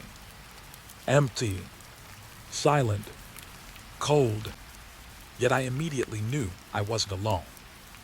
That feeling hit me so strongly I stopped walking. Someone was there. Not visible, but present. Watching. The same presence that had lingered around room 208 for months. The same presence staff felt during night shifts. The same presence that appeared in cameras, but never stayed still long enough to understand. Tap. The knock came again. Closer now. Much closer. I followed it. One step at a time. My breathing sounded loud. Too loud. The hallway seemed longer than usual. The doors appeared farther apart. The shadows between them deeper. I passed room 204. Then 206. Then the blank section of wall where room 208 should not have existed. The knocking stopped. Instantly, the silence that followed felt enormous. I stared at the wallpaper. Nothing there. No door. No handle. No room. Just wall. Then the lights flickered again. And for half a second I saw it. A door. Fresh paint. Brass handle. Room number 208. Then it vanished. My heart nearly stopped.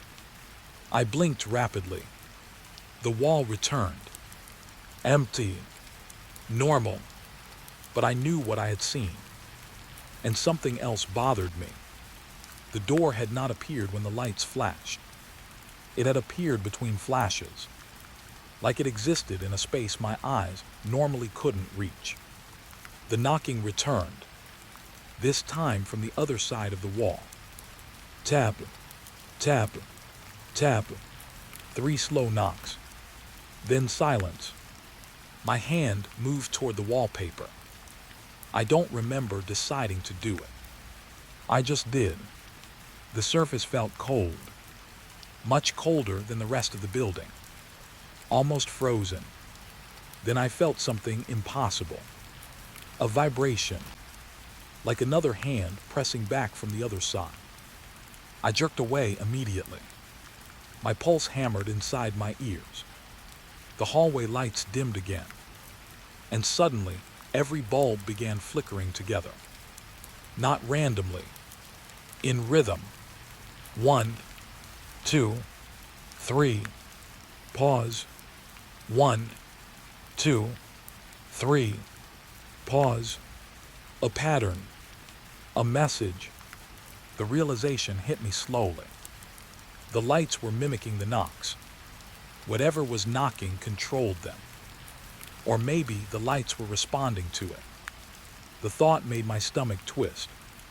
I stepped backward. The wallpaper bulged slightly. Just once, like something beneath it had taken a breath. Then it flattened again. I stared in disbelief. The hallway breathed, just like the staff reports, just like the rumors. The building wasn't moving metaphorically. It was physically expanding and contracting, slowly, almost imperceptibly, as if lungs hidden inside the walls were filling with air.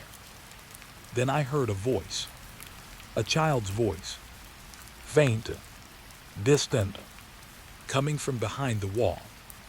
Hello. The word was barely audible. I froze completely. The voice came again. Can you hear me? 1,000 thoughts crashed through my mind. The employees who quit. The children supposedly heard, inside room 208. The maintenance worker who vanished from records. The guest who entered and never left. Every mystery suddenly felt connected. The voice sounded frightened, lonely, human, and that terrified me more than any scream could have. Because part of me wanted to answer. Part of me wanted to help. I leaned closer despite every warning in my head. Who's there? I whispered. Silence. For several seconds, nothing happened. Then the child answered. You came back. My blood ran cold. I had never spoken to that voice before. Yet it sounded certain. Absolutely certain. You came back. The hallway lights exploded into rapid flickering. The corridor flashed bright and dark so quickly it hurt my eyes. During each flash, reality changed. In one flash, I saw normal wallpaper. In the next, I saw door 208. In another, I saw a fully lit hotel room beyond the door. In another, I saw people standing inside. Dozens of people, motionless, watching. Then darkness, then light, then darkness again. I stumbled backward. My shoulder hit the opposite wall. The light stopped. Everything became still, dead still. And for the first time all night, the clock on my phone changed. 2:09 a.m. Just 1 minute had passed. Only one. That wasn't possible. I had been upstairs far longer than that. 10 minutes. Maybe 20. Yet the clock insisted otherwise. Then my phone vibrated. A notification appeared. No sender. No number. Just a blank message. Inside was a single line. Room 208 is open. I stared at the screen. My hands shook. The message vanished by itself. The notification disappeared. No record remained. I searched every folder. Nothing. The phone acted as if it had never arrived. A cold realization settled over me. The knock hadn't been asking for entry. It hadn't been asking for help. It had been announcing something. Something had changed. Room 208 wasn't trying to get out anymore. It was opening. Somewhere below, a distant elevator bell chimed. The sound echoed through the hotel. Soft. Lonely. Wrong. I turned toward the stairwell. For the first time in months, I wanted nothing except to leave that floor. As I walked away, I glanced back one final time. The wallpaper looked normal. The hallway looked empty. Everything appeared exactly as it should. Except for one thing. Near the center of the wall, where room 208 should not exist, a faint outline remained visible beneath the wallpaper. The shape of a door. And just before I entered the stairwell, I heard one final sound behind me. Not knocking. Not breathing. A key turning slowly inside a lock. From the other side, the door was there when I came back. Not a flicker. Not a reflection. Not something half seen between shadows. It was real. For the first time since I started working at the hotel, room 208 existed. I stood at the end of the second floor hallway, with my heart hammering against my ribs. The wallpaper was gone. In its place stood a dark wooden door. Fresh paint covered the surface. The brass numbers gleamed under the hallway lights. The same room everyone warned me about. The same room that wasn't supposed to exist. The same room that had swallowed records, employees, guests, and 20 years of history. And now it was waiting for me. The hallway behind me felt unusually quiet. No humming lights. No distant elevator noises. No sound from the lobby below. The entire hotel seemed to be holding its breath. I looked down at my phone. 2:08 a.m. Again, the clock had frozen. A cold knot formed in my stomach. The air smelled different here. Not dusty. Not old. It smelled like wet wood. Rain. Ancient paper. Like stepping into a forgotten building that had been sealed for decades. Then I heard it. A slow inhale. A slow exhale. Coming from the other side of the door. Something was breathing. I should have left. Every warning I had ever received pointed toward the stairs. Toward safety. Toward common sense. Instead, I found myself walking closer. One step. Then another. The key I had carried for months sat inside my pocket. The strange key that never fit any visible door. The key that warmed whenever I approached this wall. Now it felt hot. Almost burning. I pulled it out. The metal looked older than before. Dark. Worn. As if years had passed since I had last seen it. My hand shook. The hallway seemed to narrow around me. Like the building wanted me focused on one thing only. The lock. I raised the key. For a second I hesitated. Then I slid it into the lock. It fit perfectly. A heavy click echoed from inside the door. The breathing stopped. Complete silence followed. I stood frozen, waiting, listening. Nothing. Then the handle slowly turned by itself. The door drifted inward. A few inches. No one touched it. No one stood behind it. Yet it opened like someone had been expecting me. The smell hit first. Old carpet, dust, rainwater, something faintly metallic. I stared through the gap. My brain struggled to understand what I was seeing. Because there wasn't a room inside. There should have been a hotel room. A bed, a window, a television, a bathroom. Instead, there was a hallway. Another hotel hallway. Long, dimly lit, stretching far into darkness. For several seconds, I simply stared. My mind refused to accept it. Room 208 was impossible. The space beyond the door was larger than the entire second floor. That shouldn't have been possible. Yet there it was. The continuation of a hotel that did not exist.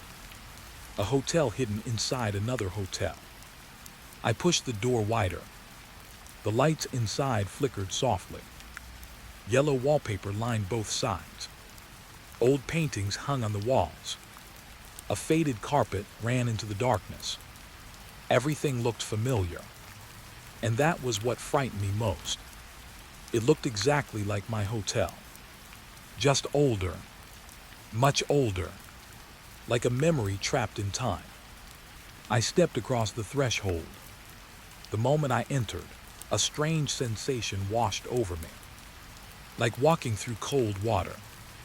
The pressure inside my ears changed. The air became heavier.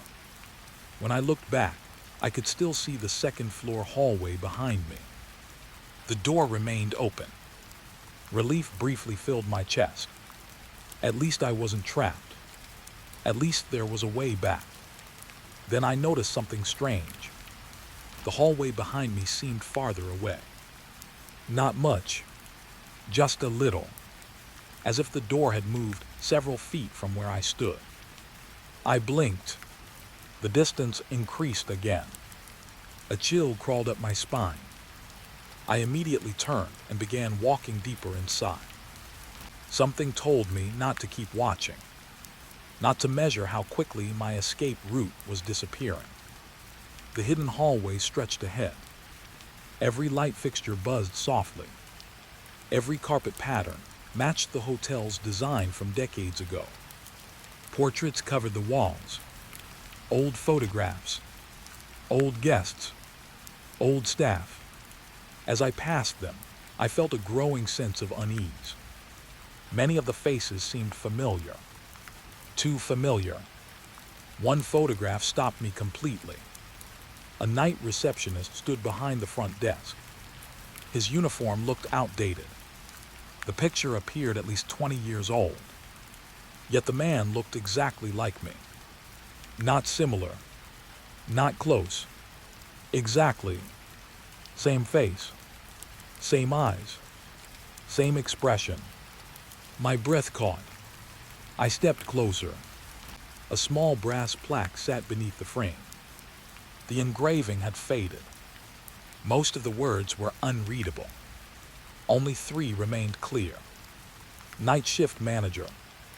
I stared at my own face, smiling back from a photograph that should have been impossible. Then the picture changed. Not dramatically. Just enough. The smile slowly disappeared. The eyes shifted toward me. I backed away immediately. My pulse exploded. The photograph became still again. Normal. Motionless. But I knew what I had seen. And something inside this place knew I had seen it too. A faint sound echoed from deeper within the hidden corridor. Footsteps. Slow. Measured. Approaching. I turned toward the darkness. The footsteps stopped instantly. Silence. Then another sound replaced them. Children laughing, very far away. The same children employees had reported hearing. The same voices that caused 3 workers to quit together. The laughter drifted through the hallway for a few seconds, then vanished. I continued walking. The deeper I went, the older everything became.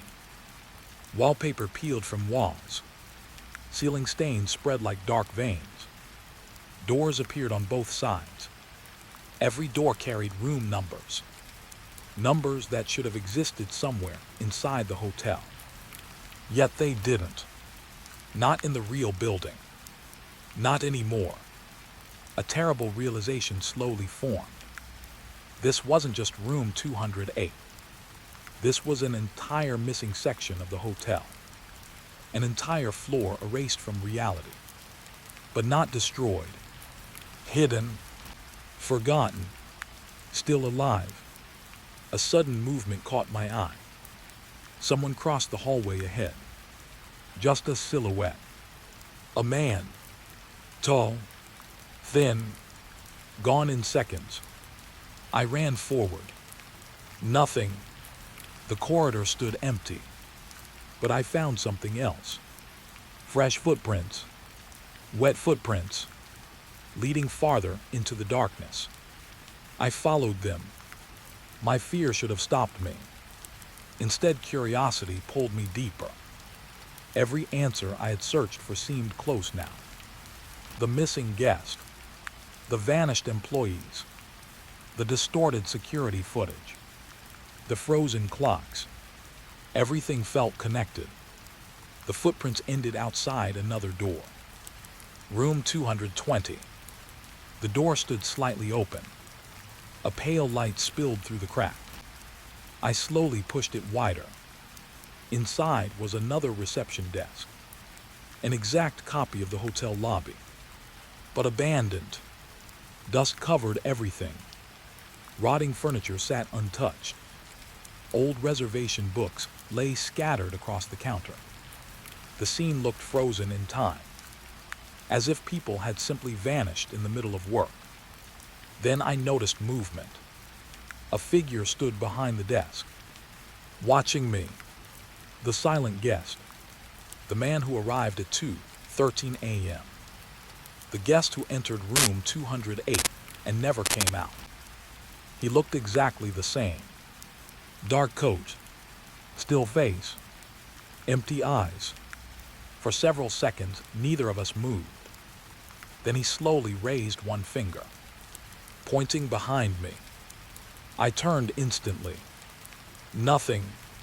When I looked back, he was gone. The room stood empty. The dust remained undisturbed. No footprints. No signs anyone had ever been there. My breathing became uneven. The hidden hotel felt increasingly wrong. Not haunted. Not cursed. Aware. Like a living thing. Like every corridor was watching. Every doorway listening. Then I heard my name. Softly. Almost lovingly. Kashif. I froze. The voice came from somewhere ahead. I had never told anyone my name inside this place. Yet something knew it. The voice spoke again. Closer now. We remember you. A deep fear settled into my chest. Not because something knew me. Because it sounded sincere. As if it truly remembered me. As if I had been here before. The lights overhead flickered. Every bulb dimmed together. Then brightened again. The hidden hallway stretched farther than before. Much farther. The end disappeared completely into darkness. And inside that darkness, shapes began to move. Dozens of them. People. Standing silently. Watching. Waiting. None approached. None spoke. Yet I could feel their attention. Focused entirely on me. The air grew colder. The walls seemed to breathe. The floor vibrated beneath my shoes. And for the first time, I understood something terrifying. Room 208 had never been a room. It was a doorway, a wound in reality, a place where something forgot had continued growing for 20 years, hidden inside the hotel, learning, watching, waiting, and now it had finally opened because it wanted something. Not a victim, not a sacrifice. Me. The lights flickered one final time, and in that brief flash, every figure in the darkness smiled. Not wide, not monstrous, just enough to show recognition. Like old friends seeing someone return home after a very long absence. Then one voice emerged from the crowd.